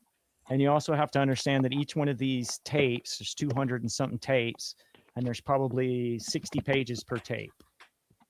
So, definitions: instantaneous knowledge implantation. Koresh defines the quickening as a process where knowledge is implanted directly into a person's spectrum of comprehension without the traditional learning curve. He describes it as immediate realization, stating it's just like bang, you're quickened, like I know it all. Now, quickening comes from a term that is Hebrew.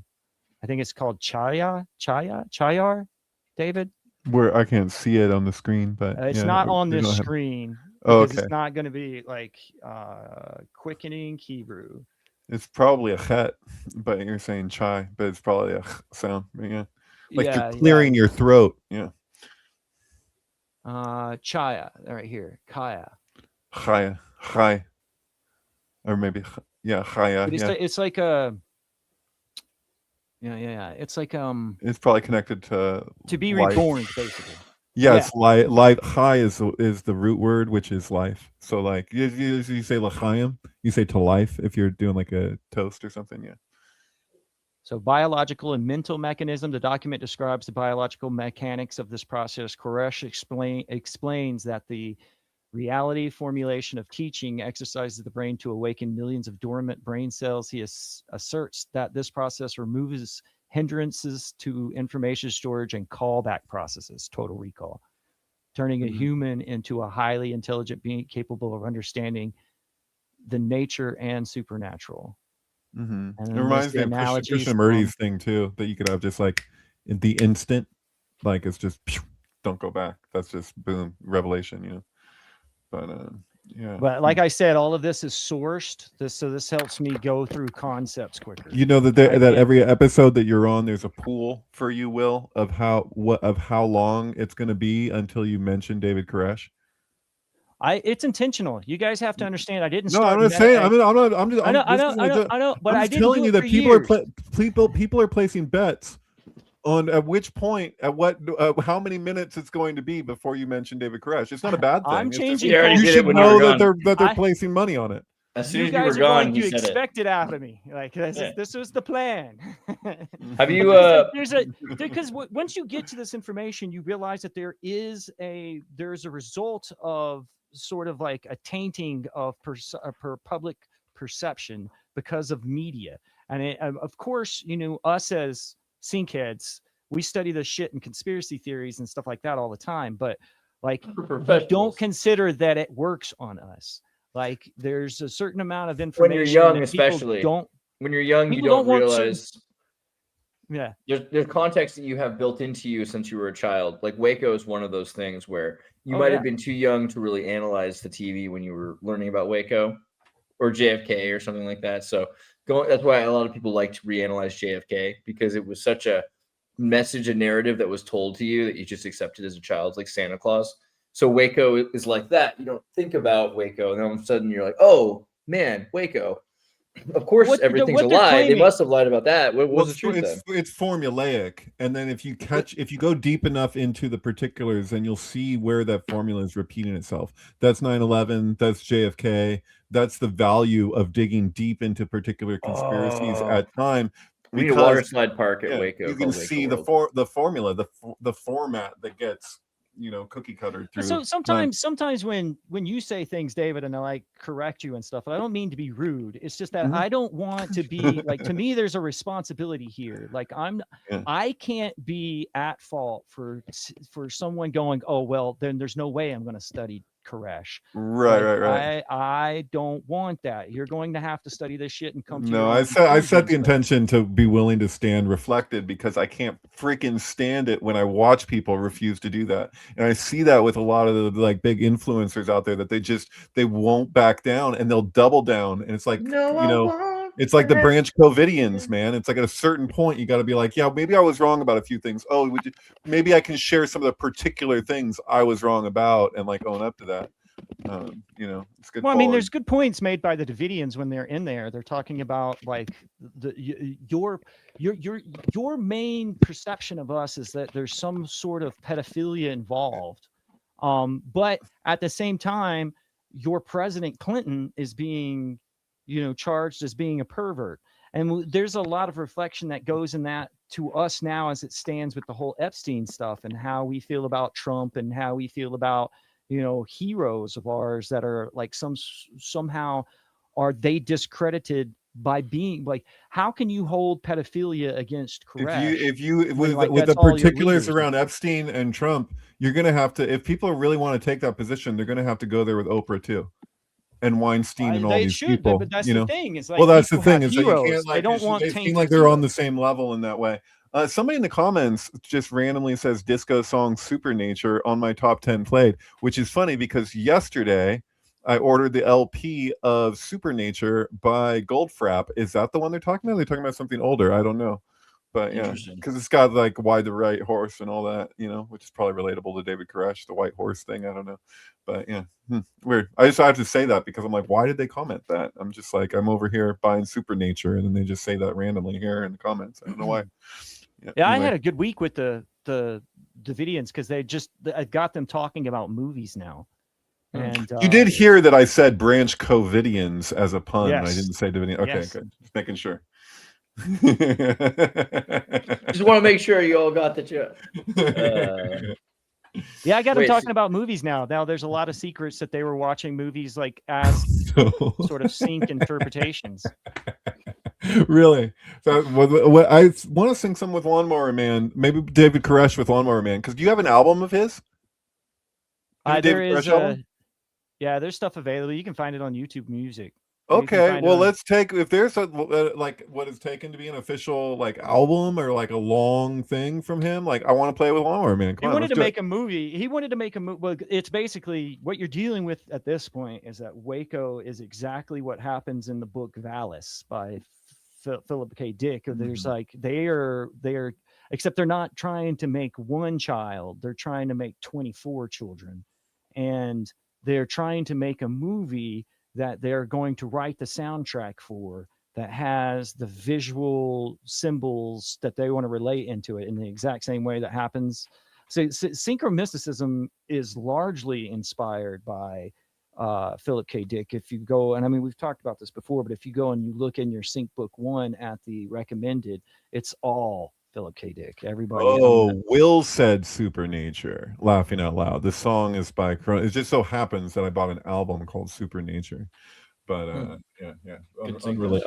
Natural and supernatural. Because there's a lot of similarities in that about the I mean, we didn't go through everything that the Choral AI spit out, but there's stuff that David Koresh talks about as far as like the Pentecost and the quickening that is almost exactly how Philip K. Dick talks about the whole book of Acts and the Pentecost and the exegesis, and how it was like basically a quickening of information jetting into the head. And this is played out in series like Pluribus and Stranger Things right now. In fact, Stranger Things in like season 3 has an episode called E Pluribus Unum that is because it's the same exact context as the series Pluribus. I have to say this because we started this talking First Corinthians, and the through a glass darkly bit that you were quick to mention is the basis for a scanner darkly.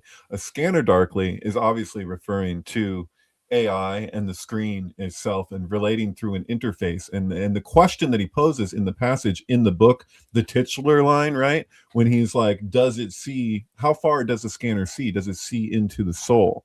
So it's like the scanner sees everything, but it's like, but it also relates to the two different orders of the Sephiroth, right? Which you could relate to like Mecha and Orga, because one has to do with the organism and one has to do with what the organism builds, whether by the mind or by the hands, because both amount to idolatry, right? Whether you sin in your heart or you sin in actuality, that's the argument is it amounts to the same. But there's something to be said for this like that whole premise that's being posed in First Corinthians, that what to see through a glass darkly, you're looking through an interface, and the interface is skewing what's on the other side of it. And it's actually like, even though the verse is speaking to that particular verse is speaking to how triumphant or how much deeper love is than all these other things, including prophecy, because the prophecy, you'd say this itself is like a prophecy, because it's saying right now you see through the glass darkly, at a certain point you'll see things as they are, which is also speaks to like going full circle to where we were prior to the fall. People have made the argument that the fall itself, including the Zohar, that it's actually like basically bacteria, because you have anything that's outside of the Shefa, outside of the emanated flow, that's actually influencing your consciousness. And this also relates to psychoanalysis. How much are we actually being directed by these other forces, which could be as simple as like bacteria telling you want to eat cheese. You think that it's an independent thing that you want to do yourself. Nah, know, bro, like, I like cheese. It had nothing to do well, with bacteria. just just for example, but yeah, no, I Well, don't this know. is what you were saying right here, that it says when I was a child, I spat as a child, I understood as a child, I thought as a child, but then I became a man, I put all my childish things away.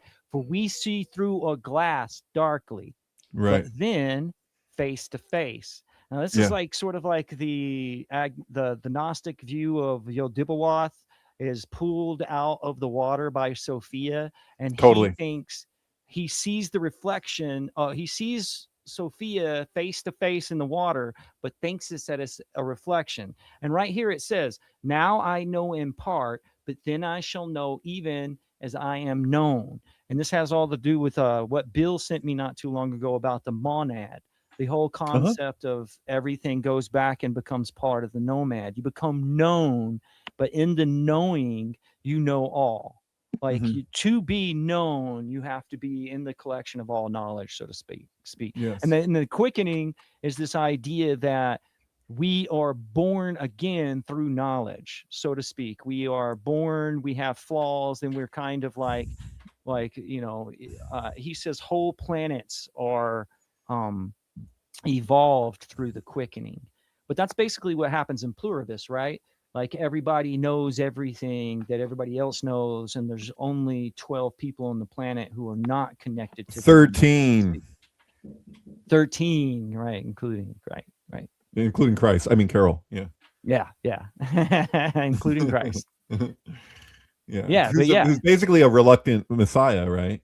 Like because of the potential that exists.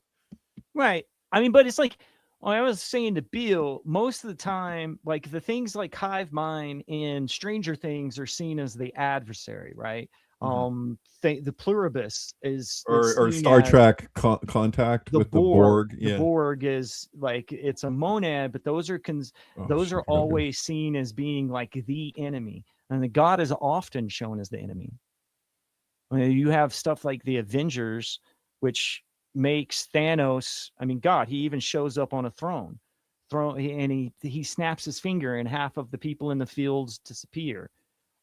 Most of the time that we see stuff, and I think that this has a lot to do with the Davidians seeing the movies as made by Satan, so to speak. And I mean, that's a good idea to ask the chat. Are movies evil? Most of us, some of them. Are we? Are you asking? Are all movies evil, or just like some? Because all movies are magic workings, but some of them are legitimately like. There's certain sequels to Hellraiser which are clearly just satanic spaces. Their energy vortex is designed to feed off of your emotions by putting you into. Does it have to do with intent though? Like if your intent is to basically like just influence people and make millions of dollars, isn't that in a way like goes against like the ideas of living for this life, so to speak? Like God says it's most oftentimes not a sin to try to like influence men. I feel like ironically the movies that are just trying to make money are the least evil movies, movies that are just trying to movies that just pander to people and they're trying to make people happy are different than movies where they've made so much money they're trying to change humanity. And it seems like usually those people trying to change humanity and make it better, the way Lucifer thinks they're more righteous than God, that's the real evil comes from those kinds of movies, right? They're preachy. I had to make it clear to them, for them to like think that the conversation I was having with them was productive. I had to make it clear that I wasn't defending the movies. Like they view the movies as sort of like what they called fig leaves.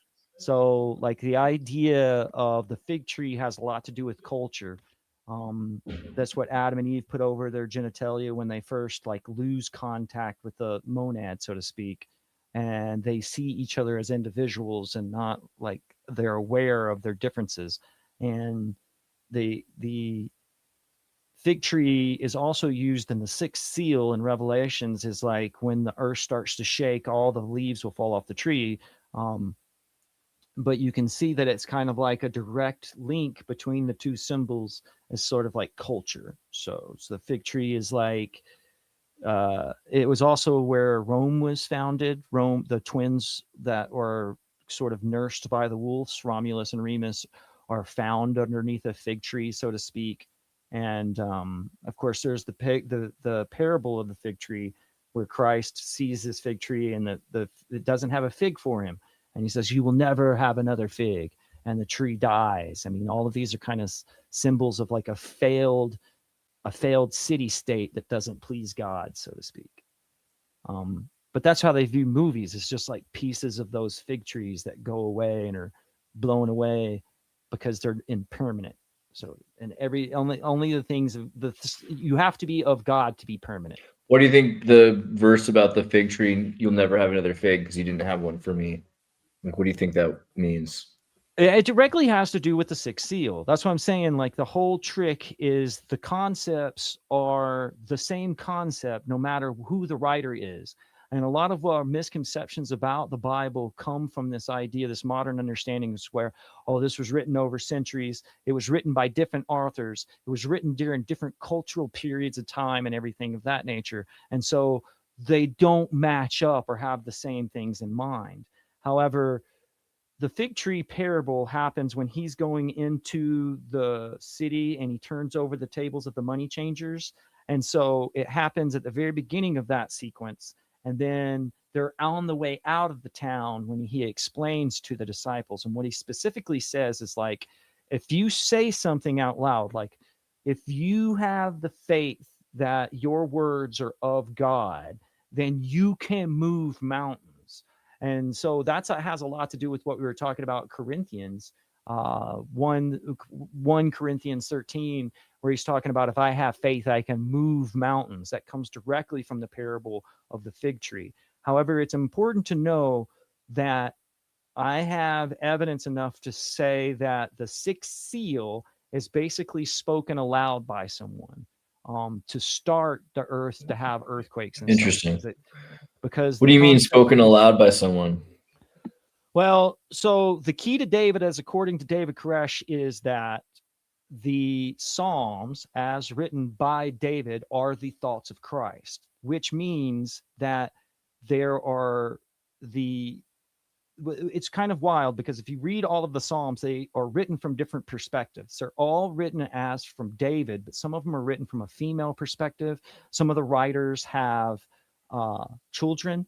Some of them fall into the abyss, but he's saying that all of those are the thoughts of Christ. And we have evidence for this when Jesus is on the cross. He says, like one of the Psalms, his Father, Father, why have you forsaken me?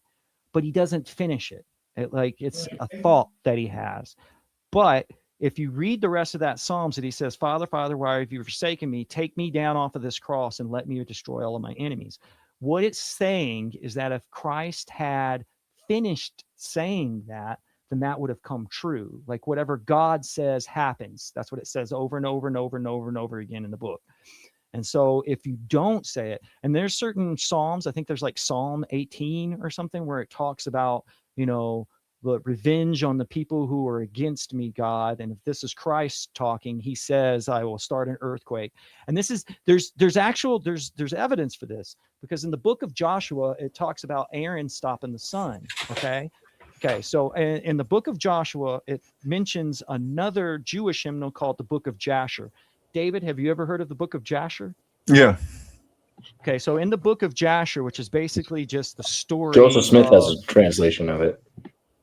Well, he talks about it specifically as Aaron stops the sun. When he's got all of his enemies in retreat, he asks God to stop the sun so that he can kill his enemies by the light of day. And that's directly, all of these are kind of directly related to, and the parable of the fig tree are related to the sixth seal. And if you can bring it up right now, I would suggest bringing up the sixth seal that's in Revelation 6 something, whatever. Okay, hold on. Really quickly, also, someone said to build a Plex server. And we're not doing that because Plex is evil. We're using Jellyfin. So if you use Plex, switch to Jellyfin. It's the open source free software alternative that is way better. Okay, now you wanted the sixth seal? Seal Revelation. I mean, I figured. I mean, unless you meant like Siebert. SEAL Team 6. Yeah, Well, that's seal what I'm team saying. It's 6, like, there it is. according Yeah, to the good point. Davidians, Good point. there are seals in the Bible. There are representations of the seals in And sea Revelation. lions. And the whole sea thing lion about of Judah is Revelation, totally. it The sixth says seal is at the the sea lion end of Judah. times, this Wait, where do we the go? mystery Where? of God will be made. The mystery of Where? Where does it say that? Christ will be revealed. Go Revelation down, 6, go down. 7? 6, 7? No, 6, just 7? just go down. 6, 7? Let's scroll down because I think Chapter all of 6, the- verse 7 is what you're going for. That's Come the on. third seal. That's the fourth seal. Keep going. Keep going. Oh, That's no, the you're fourth. not saying that. Oh, I see what you're saying. You said 6.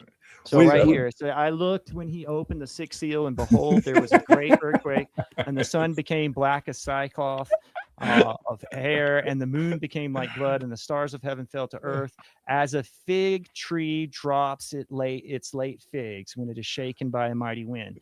When the sky receded as a scroll, when it is rolled up, and every mountain and island was moved out of its place. So there's earthquakes, there's the sun and the moon. There's and the stars, which are all ways that we keep time, are blotted out, so to speak. There's like you can pretend that it's kind of like a simulation that stops. So if you have like a polar shift, then you're going to have the Earth keep moving even though it stops. Does that make sense? Yeah. So the Earth, and so there's different ways. If you go and look at like Psalms 18, it's almost a voice of Christ making those things happen, so to speak. And what this means is like man becomes God, then the earth reacts to our words.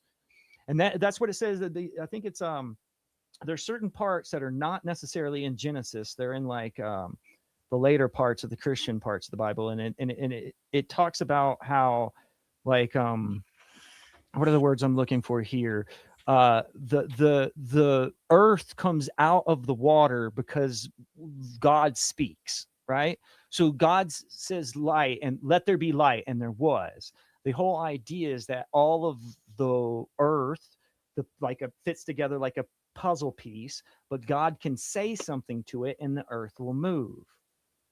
So it's also saying that man is made in the image of God, and that when man becomes as God is, then all of his words respond in the same way that the words of God respond or have an effect on the reality around them. Oh yeah, so you speak and so it is. And it's also it's also cycling back. This was Koresh's thing, from my understanding, that I won't do justice, and you will, is that these 6 seals, 7 seals relate to the 6-7 days of creation, right? Because like that's the thing, it's like it's in those 6 days are actually spiraling around the 7th, which is the meaning of Shabbat and the Zion point, right? Right. So this is what a lot of their interpretation on the numbers 666 and 777 have to do with this concept. If like in the ideas, especially in Revelations, the ideas of completeness are always up for the number 7. So 7 trumpets, so forth and so on. 7 is number completion. 6 is incompletion. Man is like stuck in 6. 6 is the perfect number. Man is not stuck in 7. Right, but 6 is the architect's number because of the hexagon is the beehive, you know. Right, but it's the point is that it's the space. That's why it's a Zion point. The 7th point is space. It's not something that stands out, and that's the mystery of the thing. That's the purpose of Shabbat. It's not just, oh, what do you got? You got a special call? You got your lawyer? I'll be right back. I gotta go. Okay. He has to talk to his lawyer again. It's fucking. I wish they'd leave him alone. The principal of his kid. He's probably synchronizing at school.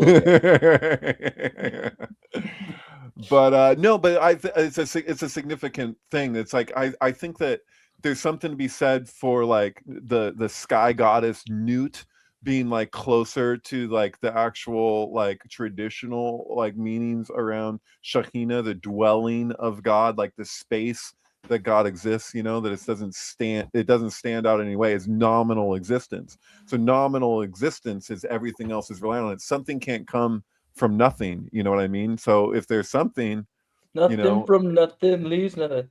So they play that at the end of the White Lotus season 3. It's like the last thing is they play, and because that's like a basic idea from Patanjali. It's so central and beyond just philosophy that something can't come from nothing. So what we call nothing is just because it doesn't stand out in space. It doesn't mean it's just no thing. It doesn't mean that it isn't, alive. So that's that. I'm just saying, because that's the meaning of the seventh. It's just like if you were to speak to like Ein Sof, it's like the space in which everything emerges itself. If you don't acknowledge that, you miss everything. That's why it's the stone that the builders rejected.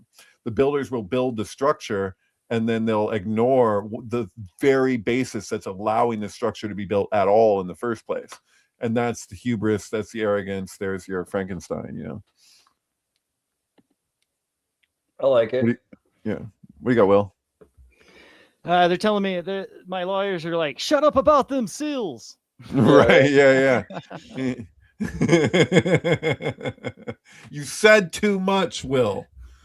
We can't just keep having to, protect you all the time. I had to jump through with that fig tree. Like when he mentioned fig trees, he's like, I see the movies of fig tree. I had to go all through this whole dissertation about the fig trees. He's like, now we're being productive. I'm like, ha, I knew it. Right. Got it. Like, I mean, there is a little bit of validation in it, but I don't have confirmation bias on this. And I know. Dude, it's funny you should say that. I actually carried a fig tree like several blocks to bring it to my house with like Amelia and I moved this freaking giant fig tree in it. You can see it, Andreas, in front of my house. You probably noticed there's a big giant potted fig tree that I like dragged here from like a distance. Well, fig tree, you can see fig tree as culture, right? Like the whole idea of that's what they cover themselves up. Like just ignore what fruit they eat. We all know that they covered themselves up with fig tree. With the fig leaves, yeah. But right. It's a symbol of culture, right? Figs are majorly important in the Quran. There's like a whole chapter basically on dates and goat's milk and figs. Really? Yeah. It says that. So why is it? So if you look at Lamza, I don't know if you're familiar. I forget his first name. The guy who did Gospel Light and all. He's like one of the talk about good editions of the Bible. He did like the full Bible retranslated because he actually speaks Aramaic in the closest dialect to the original. So there's a lot of like phrasing that exists in particularly the gospel that is like so context dependent. Like it's like there's idioms. Some people think that the fig represents the land of Israel, right? Palestine. Right. So what's interesting is that is when you look at Lamsa's interpretation of the gospel, the one place that I remember where he's like, he really couldn't explain the meaning of something. He's always like, oh, this means da da da da, and he'll go off. But the one time where Jesus curses the fig tree and it's like, you won't produce another fig or whatever. He's like, I really have no idea. As I remember it when I was in ministerial training, that they were like, he's like, I don't know what this means. Like, I don't know. It could be this, it could be that. Maybe he had a few suggestions, but he's like, I really don't know. I think it's pretty on the nose. I mean, it's pretty. Okay, what do you got? No, I mean, that's what it says. If you read the parable of the fig tree, he basically tells you what it means. Really? Like, what is it? He affects the tree. Like he says. But he's doing it. Why? Because the tree, the tree has no other... Nothing has any reason. It's not. It's the same. It's the same thing. It's the same thing that he just went back into the town and discovered, is that they weren't being productive. They were like the church had turned into money changers and stuff, so they weren't being productive for the ideas of God or whatever. So the fig tree, it doesn't really have to do with. The fig tree is a representation. It has of to the do land with of what Israel. happens in the town. Yeah, and in fact, they say the people in Israel and the land of Israel, and if they can't do what God wants of them, then they're barren. Right. And the apocryphal text of Adam and Eve says it on the nose. Like in the apocryphal text, it says the fig tree is basically Israel, because there's this whole context of what fig tree in the Eden story?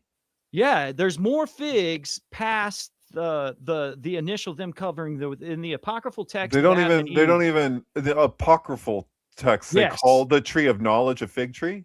No, it was there's pretty, more figs. They have to plant these fig trees. It was more common than before. It was apple, pomegranate, and fig are historically the most common, and fig was the originally more common primordial fruit. And a lot of Muslims often use fig as well. Right, I'll take that. Yeah. I'm just trying to follow the particulars No, the around what you're apocrypha. saying. There's what is called the Cave of Treasures in the apocryphal text of Adam and Eve. There's a cave that they have to live in, and they have to put gold, frankincense, and myrrh, and they plant fig trees, and they tell you what all of those things mean, and that goes into why they bring gold, frankincense, and myrrh to Jesus when he's born. But also it has to do with the figs. Like these symbols carry on through no matter what the inspired text is.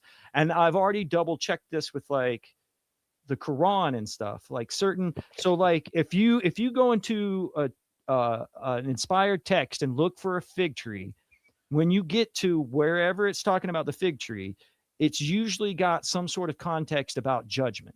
Does that make sense? Yeah. And so Okay. it's like a grouping of the words kind of donate the connotations of what symbols they're using. Mhm. And so like, Adam and Eve, don't they cover themselves in fig leaves?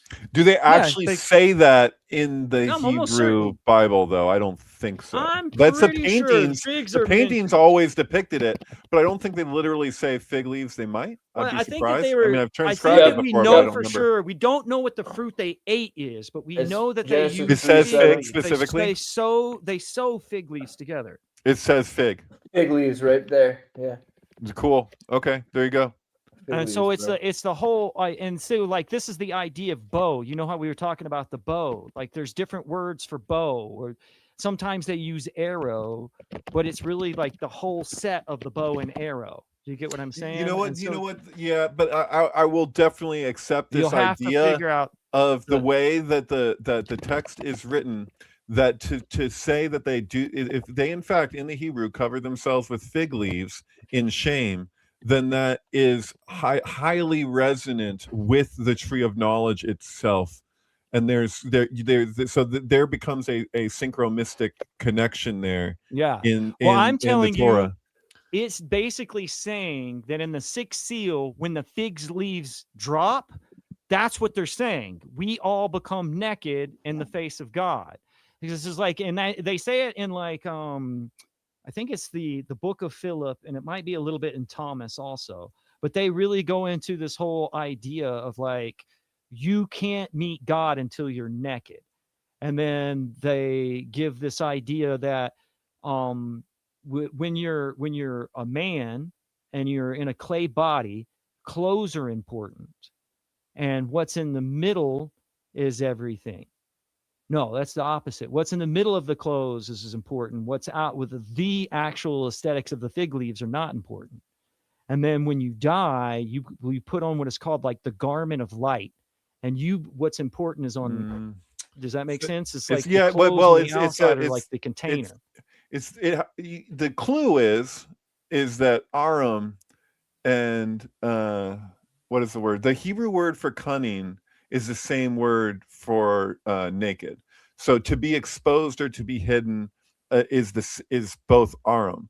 So there's the argument as well is that it has to do with like their shame is connected to this something even can be hidden. Because at this point there is nothing hidden. So the serpent is the most naked of all the creatures when they in the clothe garden. themselves, he's the most cunning of all the creatures in the garden. Now they've introduced cunning, which is also judgment. They've become judgmental when really there was only one judger before that.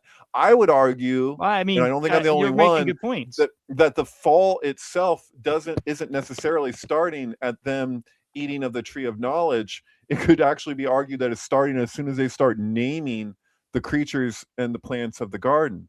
It's when you introduce judgment into it, which is kind of like the ultimate meaning of what we're faced with ourselves when we're looking at this text is, can we approach this text in a completely objective way? Because the thing almost everybody falls for when it comes to looking at the Eden story is looking at it through a lens of judgment, i.e. through a glass darkly.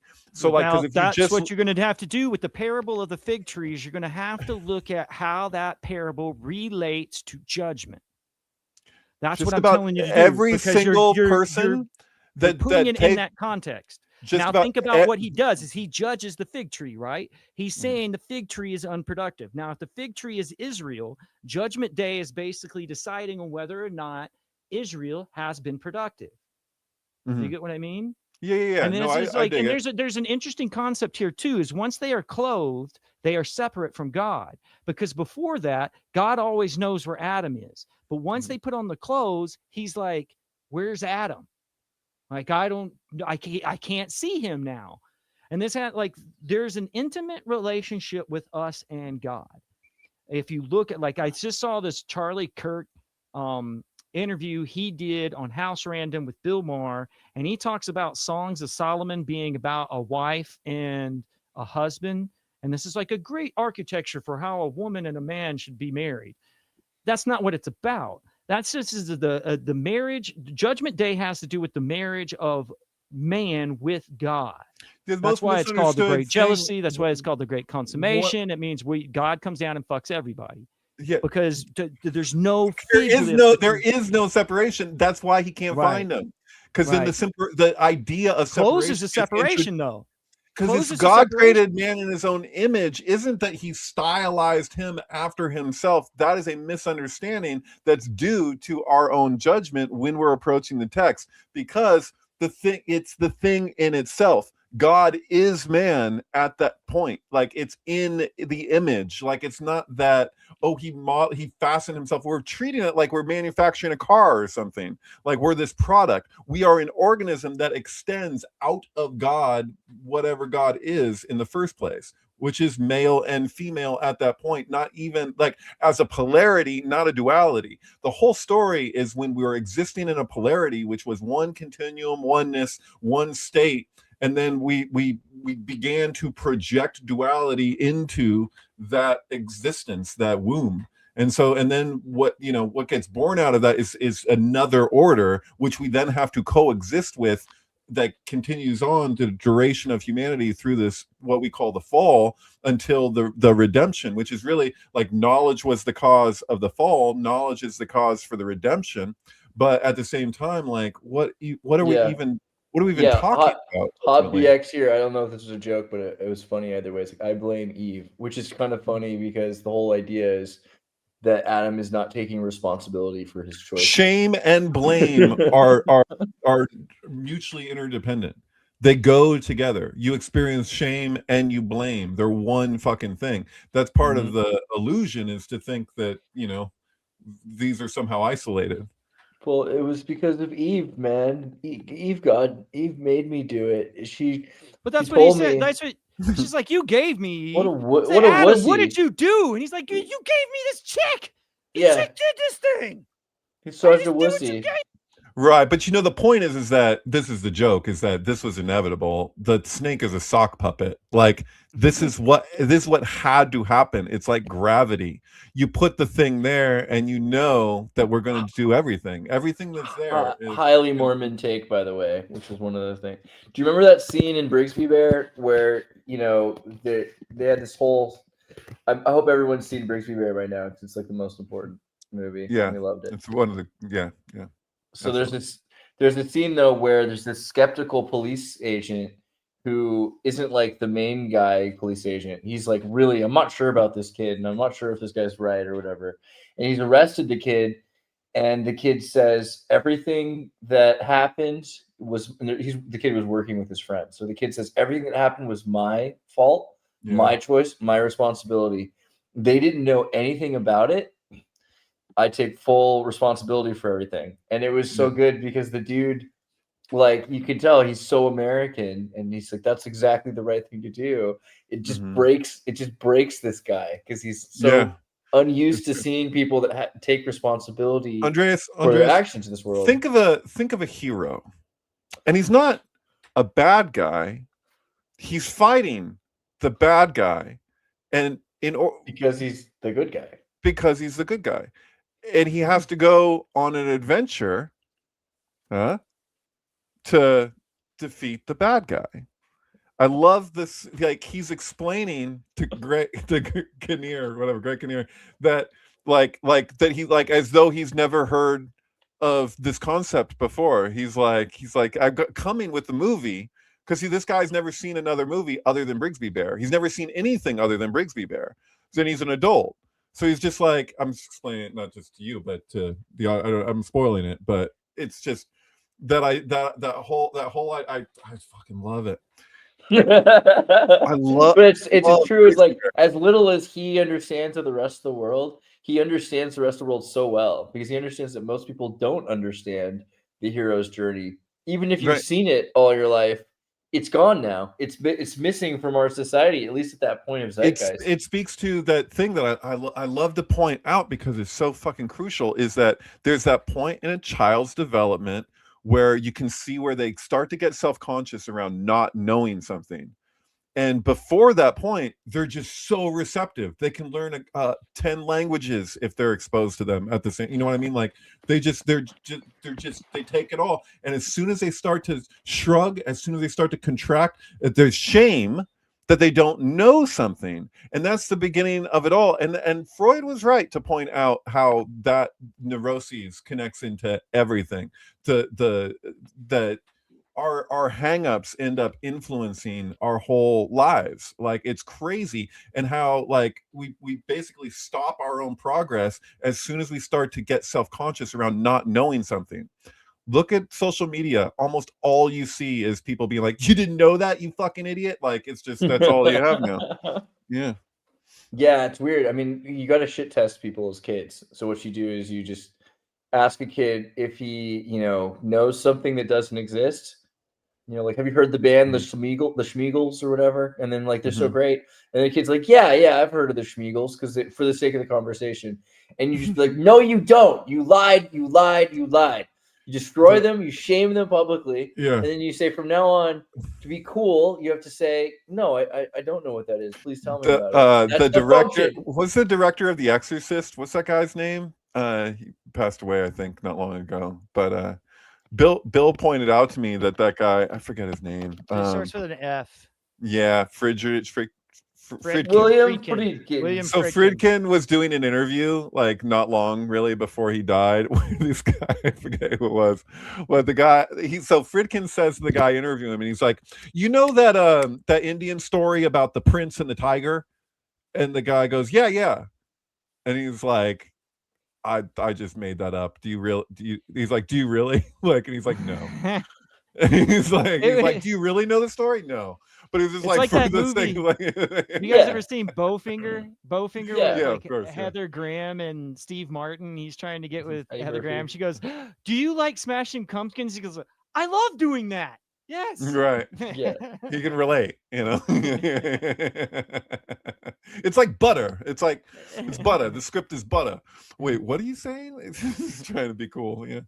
But yeah, it's weird because when you're young, you at a certain point probably you're deciding to pretend not to need to learn anything else because you're so tired of learning. Or why does that happen where you have to pretend to be confident that you know something you don't know yet? Because isn't the profound thing is to be eternally a student, right? 1 Corinthians, that's what this is. I mean, that's what it says, right? When I was a kid, I thought like a kid, but now that I'm face to face, I know I knew in part, and that I will be known, so to speak. Like I will know things, and everything that I know will be known.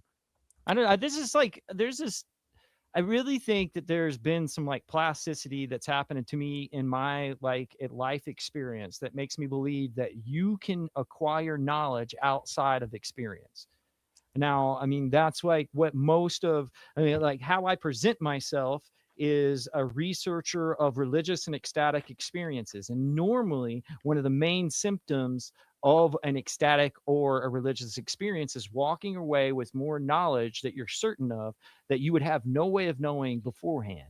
And that's I don't know nothing. Yeah, but see, this is the thing though, is that it's built into the language itself. Like just in the way we discuss this, we talk about accumulating knowledge, acquiring knowledge. It's all materialism, right? And knowledge is so ethereal. There's nothing physical about it. So like it's strange the way that we project something in the internal world as though it was an external object that you could amass you know. So like I feel like that's something I would like to see, just like if there was like a major shift in like consciousness of society, is that we stop this premise where we're like, how, like, it's a wealth of knowledge, like I've built this up. Like it's kind of absurd, because knowledge is like real knowledge is ultimately innate.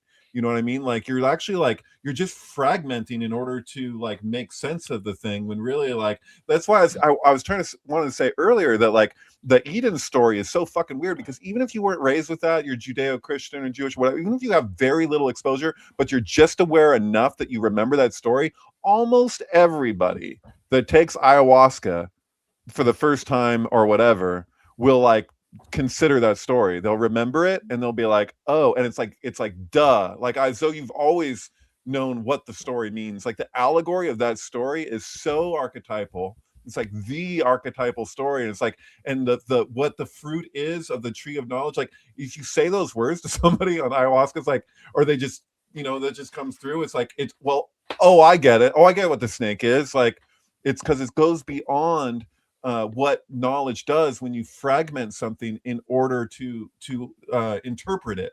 You know what I mean? Like it's so direct. Like you can have it. Like that's why I say, like if you approach that story with no judgment, that's the only way you can get insight into it. Like the more judgment that you put into it, the more you're removed from what the story is actually trying to tell you. As far as I think that's what, like, the more I investigate Judgment Day, the more I come to the conclusion that the judgment is ours. Like there's certain things that we have to discern that are worth us knowing. And we have to make the effort to do things that we don't like. The truth doesn't really care what we think or how we feel about it. It's true regardless of if we think it's fair or not. And I think that, you know, we have to address whatever we research under those. Hey, this is cool right here, man.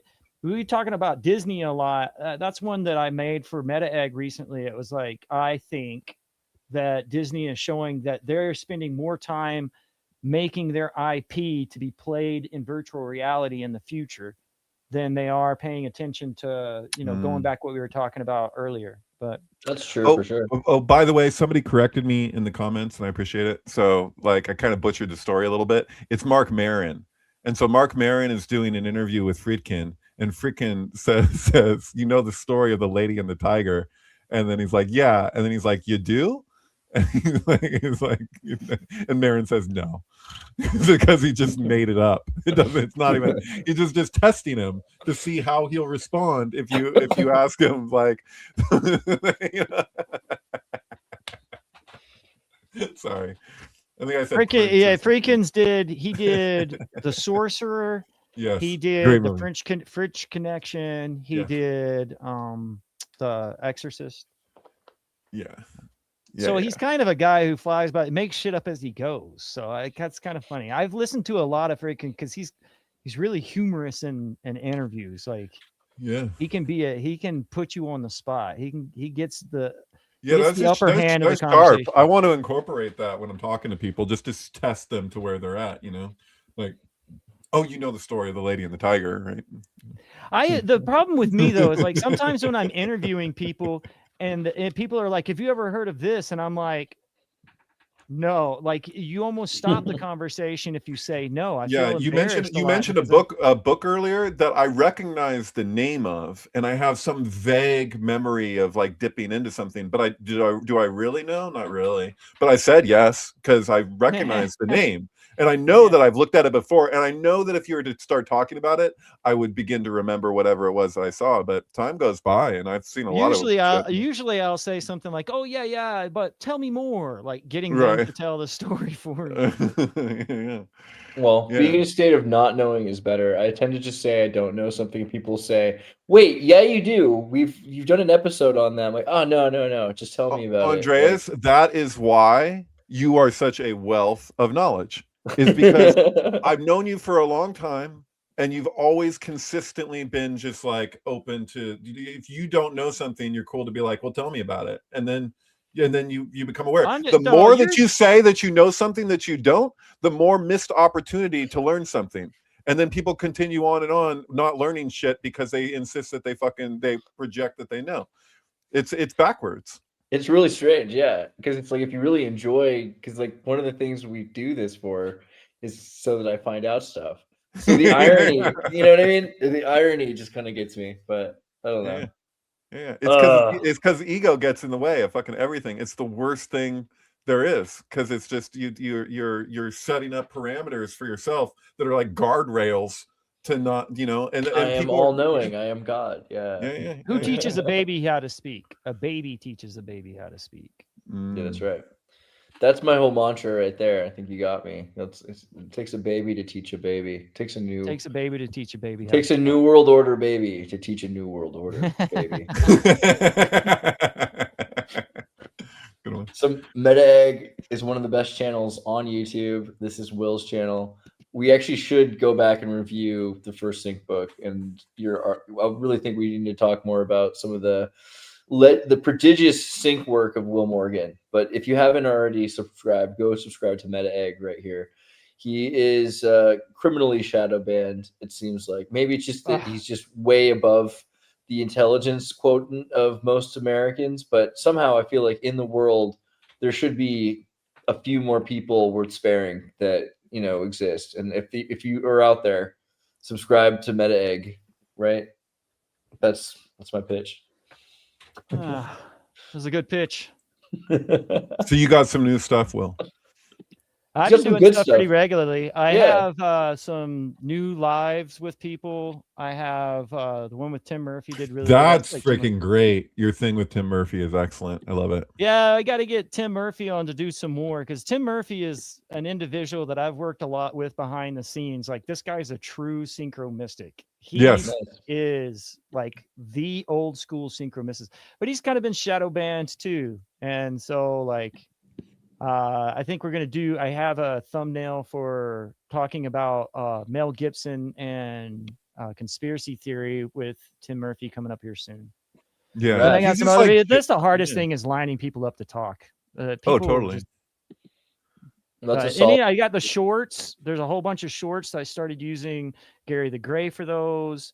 And then I started making a little bit longer videos with Gary the Gray. They're starting to get closer towards 10 minutes now. But, nice. Yeah, I thought you've got some really good ones. I'm just gotta say, like the new ones are pretty cool, and I love this whole series. And your lives are good. Everyone should be subscribed. Get up on Meta Egg, Meta Egg, Meta Egg.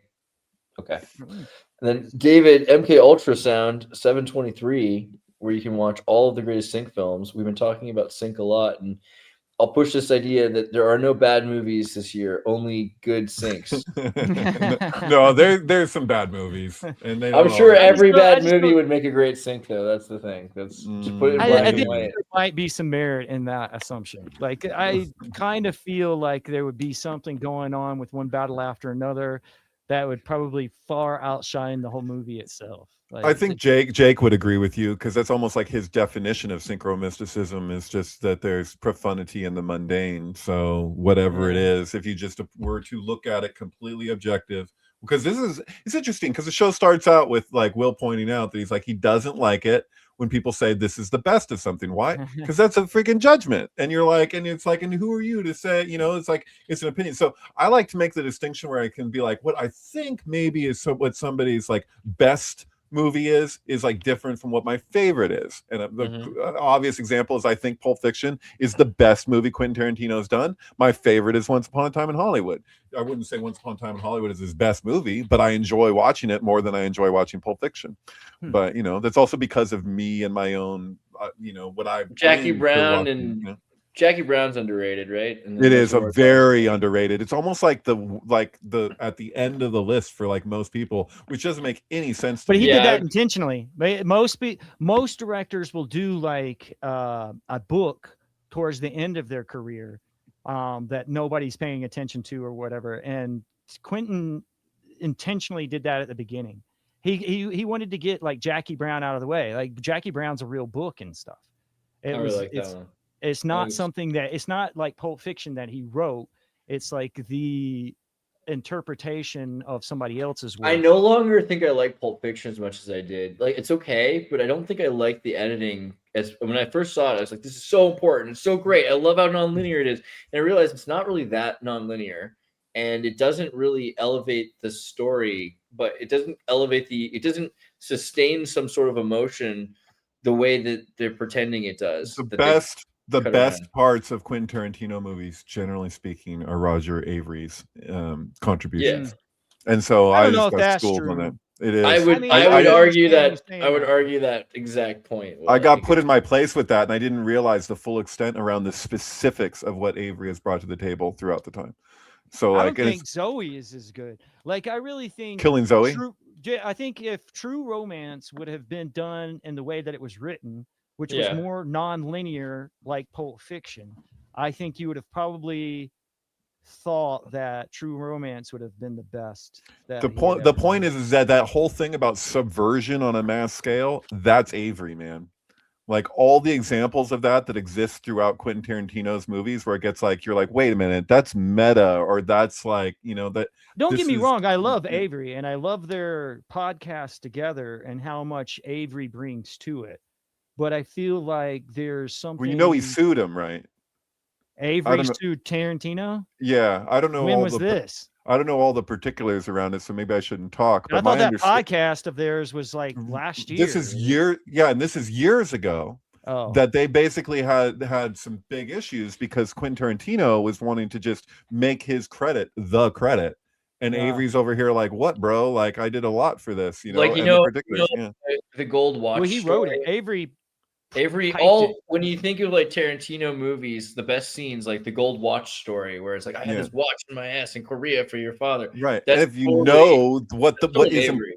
That whole sequence that he's saving his father, that's what Butch is doing with Marcellus Wallace. Marcellus Wallace is his father in that whole sequence, and it's shot like a war movie. It is his father in the POW camp. Him taking it up the ass is him saving his father with the gold watch. Like, that's the deal. Similarly with Reservoir Dogs, that they are arguing about tipping. Why do you think they're arguing about tipping? It's because Roger Avery makes this huge thing, which in a lot of ways is similar to how Alien, What do you got, Will?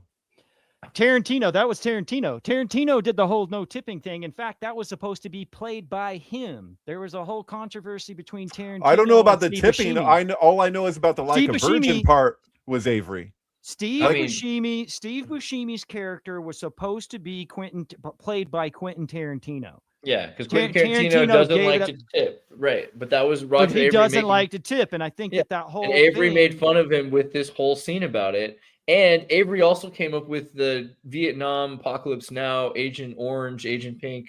All of the different names of the characters are different napalm solutions. Like, basically, the whole criminal archetypes are done by Avery. That the woman has a gun, this little gun that she can shoot him with. Generally, he did all of that. I think the main things were also the things that Quentin Tarantino really brings to the table a lot of the time. Dialogue. I thought that, and it's true, he does good dialogue direction, but Avery's responsible for a lot of the interesting dialogue too. What Quentin Tarantino does that's so good is he's seen movies. So he knows, I want this scene to be like that movie. And so he has, and I wouldn't say that's a bad thing. It's like an homage. No, it's a great thing. Yeah, I love it. Actually, I mean, it elevates the movies today back to the films of yesterday. It brings it to cinema. It's because he respects actual cinema. Right. And Avery's more the sync head. Look at like the whole thing in Sleep With Me, where Tarantino's explaining Top Gun, like as subversion on a scale. That's Avery. That's Avery's idea. I mean, even Natural Born Killers. Natural Born Killers was originally like Quentin Tarantino did the script originally, but it was the psychedelic hallucination stuff, along with being kind of a Oliver Stone thing, right? It was Avery rewrote the script to be about the psychedelic media hallucination. That was his. Well, he actually, made that movie the way it is. About Natural Born Killers also comes from True Romance. True Romance in the movie has the Christian Slater character writing a movie, And that movie was basically Natural Born Killers, but instead it's kind of like in Watchmen, how they have like a comic book inside the comic book. Yeah. He was basically making a movie that was about the movie. And if you watch Natural Born Killers and True Romance, you're like, oh, that's the same shit. That's You the know same what? movie. Quentin Tarantino does monologues and he does nostalgia fetishism, and it's awesome. It's awesome. Fetishism I think is it's his thing. He loves it, and that's fine. Good for you. Like, make a cinema, like make a piece of film that's beautiful. It just has a voice. It has a different feel than other people, like Paul Thomas Anderson's, or name somebody else. There's a different mood to their storytelling, and I feel like a lot of One Battle After Another is trying to be a Tarantino movie. Yeah, but Yeah, Avery it feels took creative forced. risks, and It feels Tarantino forced. forces himself and has this sort of mythological branding. I'm saying Paul Thomas Anderson, his most recent movie, felt forced, that he was trying to do. Like, I agree with you, Will. He's trying to do something that's like edgy or had a feel of something that's not his. Like, Which something movie weird were we talking like about? that. What was this new one? Which one are we talking about? One Battle After Another. Oh yeah.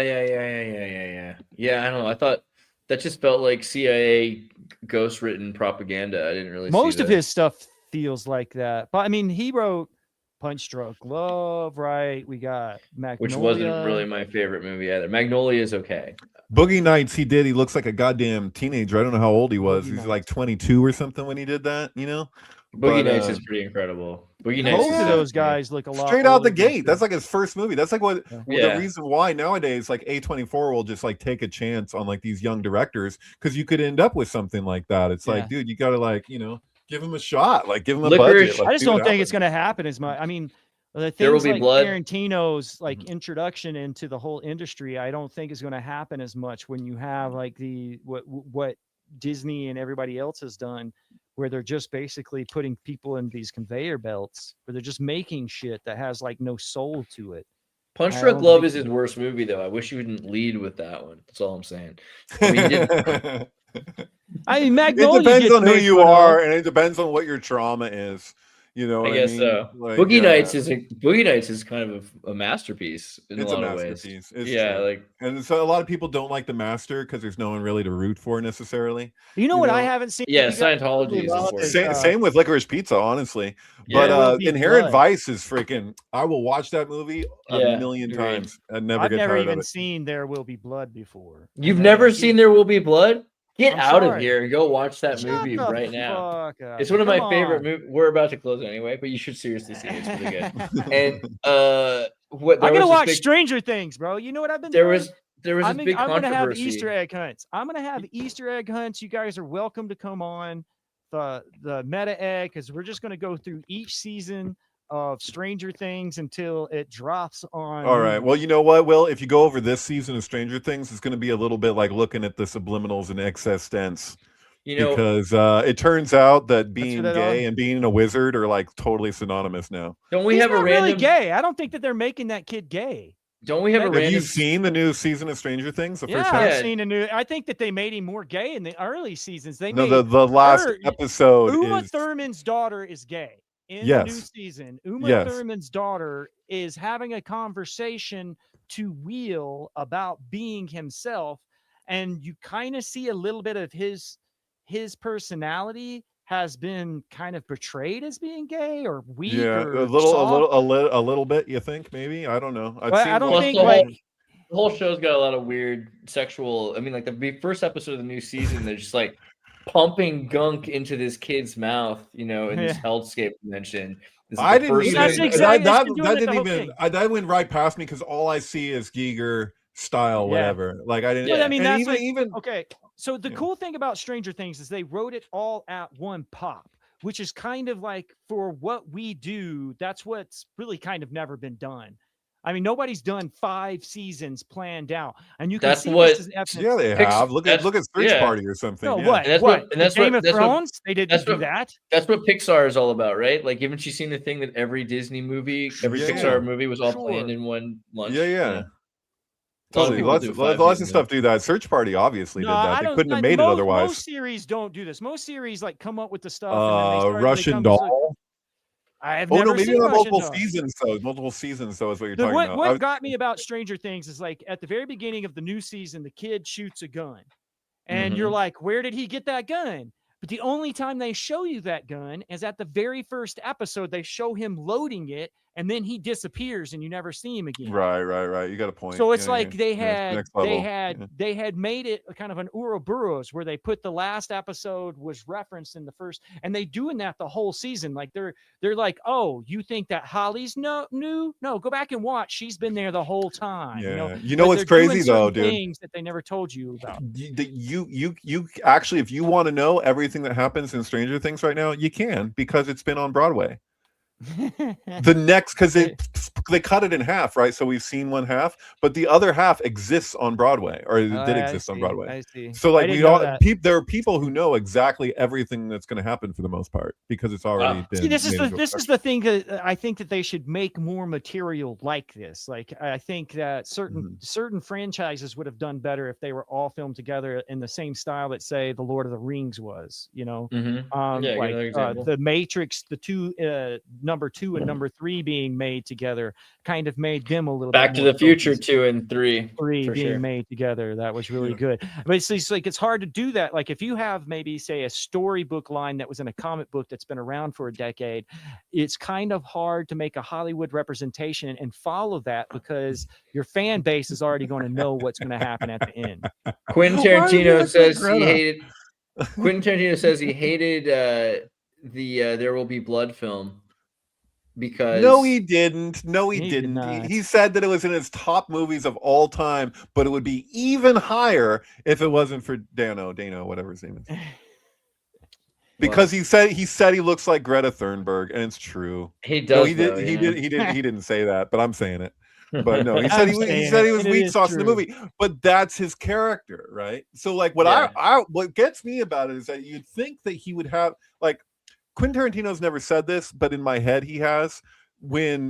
If somebody was to mention to him that Mia Wallace in Pulp Fiction, she goes into the bathroom, she does a big old rail of coke, it looks like, or maybe it was a bump, but it looked like more. And she goes, I said, God damn. And then she comes out and she goes, don't you just love it when you come back from the bathroom and you got your food waiting for you, and it's this big freaking burger, and she just like plows into it. I don't know about you guys, but like, if you do like a bunch of coke, the last thing that most people, 99.9% of people, are going to do is want to just eat a freaking big old burger because it's a major appetite suppressant. But in my head, if you ask Quentin Tarantino, why does she do that? He would say, that's just who Mila is. That's who she is. That's what she does. Like, this character. So the thing is that when you look at There Will Be Blood, that's what his character is. Like, he's saying he's weak sauce. That's who he's supposed to be. Like, he is that swarmy little, shit. Like, come on. I had this conversation with Andreas Jones one time because it's like, bro, he's like, why don't people like me? I was like, because you always get cast as like these very shitty people.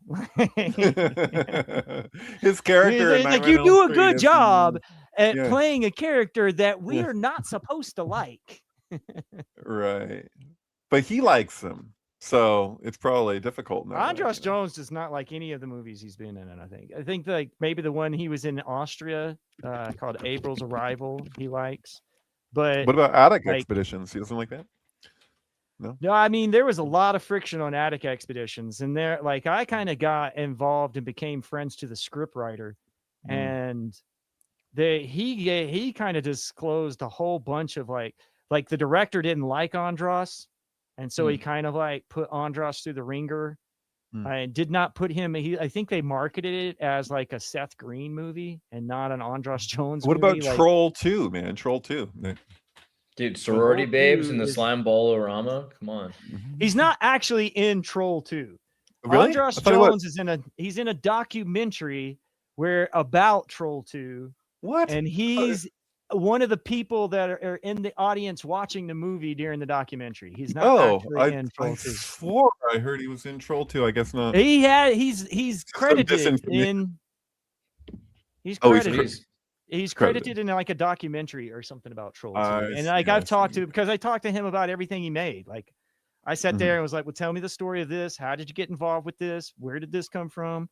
And that was the Sync great head. thing about him is like he has such a varied amount of stuff. Some stuff is popular, some stuff you'll never hear about.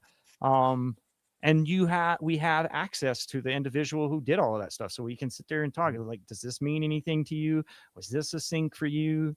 Does this sync make sense to you? And then reading his book, you realize a lot of the things that the nodes that he has exist in his story. So that kind of gives you a hint on how sync works with the actual people. I want to see this movie he produced, The Sleeping Negro. What? This is the thing he made? What? It's about a flying, floating. Man. I haven't. I don't know. I'll have to talk to him about it. Confronted with a series of racially charged incidents, a young black man must overcome rage, alienation, hopelessness in order to find his own humanity. Who was that comedian who was part of Ray Don Chong. So she's hip to the sync community too. Wow. So that makes sense. Ray Don Chung and he are friends, so that would make sense. She's probably helped with that. Because Jake made a great video on her. Oh yeah, he did it through Andras, because Andras was having a show called Radio 8 Ball that he was having movie stars on. But the problem is like, Jake didn't do that on his own, and then no, Jake was hired basically by Andras to do a couple of different things for. There was one for Seth Green, there was one for John C. Reilly, there was one for a couple of Ray Dong Chung, and what the problem that happened was that the videos kept getting longer. So Jake was taking more and more time to like, what is it? The one about Jupiter. What the one Jesus? About Jupiter? Yeah, the one about Jesus. That's mostly that's like 10 minutes or something, right? Yeah, that was supposed to only be like a minute or 3 minutes for like a Radio 8 Ball, and Jake just went off on it. So that's one of my favorite Jake Coates videos. But he's had hour-long videos, so whatever. I mean, I don't know. Yeah, but I mean, you also have to understand, like, if you're doing it for another show, right? He's like committed. Yeah. You're commissioned to do a piece of. I had to learn because after Jake, I got hired by Radio 8 Ball to do a whole bunch of videos. But I was basically limited. That after Jake, they were like, you got to keep these under 5 minutes, 3 or under, preferably. And so you have to. Blah, blah, blah, blah, blah, blah, blah. There, you're done. You basically only have time for which like. Doesn't really work as well for sync because you have to everything. I don't think it's not proven to have worked for sync. Because I don't think that even Jesus has very many views. I mean, that's like the problem. Views I'm not talking about. I'm just talking about like, does it loop back around and connect all the dots? Like that's what you want. Like that's what made Always Record such a cool show, is that we have this long conversation and things will tie back around, and it's almost like feels like we come to a completion. Talk about 6 and 7, you know. Synctank does that a lot. There seems to be like this. We're talking about the same thing the whole time, but I just think we're like less aware of it than Synctank. Do the kids realize the profundity of the 6-7 thing? Seriously? Revelation 6-7, bro. 6 stages in the 7th Ring's Return. We're talking I Ching. We're talking Kabbalah. We're talking music. Do re mi. No, bro. It's totally not. I watched as the Lamb open the first of the 7 seals. Revelation 6-7, bro. Come on. Yeah. It's like they have to know. They have to know. Peter Thiel gets it. Come on. This is the test on the kids, you know. Yeah. I think that it's not where it came from, though. I really think that it was like fucking random. No, it came from the first episode of Golden Girls. It doesn't need to be. That's the whole point of sync. Well, whole point of sync. I mean, tell me the Golden Girls. Why are you mentioning the Golden Girls? Yeah, because the first episode of the first season of Golden Girls, watch it and you'll see this. If you pay attention for the 6-7, it's very pronounced, and it's weird because that's what's happening in Pluribus. When she gets to the end of the world, that's what she does. Is she just binge watches Golden Girls? Yep, it's because it's the Tetragrammaton. And you have to have grandma. Yeah, you have to have the 4 grandmas. Okay, I guess we better call this quits, guys. Okay. Beautiful. All right, thanks for drops of Jupiter and Ray Dong's hair. Oh, like, subscribe, share, and support Waco, Texas, because go Waco. Learn the seals, man. That's what that's what you're supposed to know come Judgment Day. If you don't know the seals, you're out of luck. And I'm not telling them to you. You're gonna have to go find them.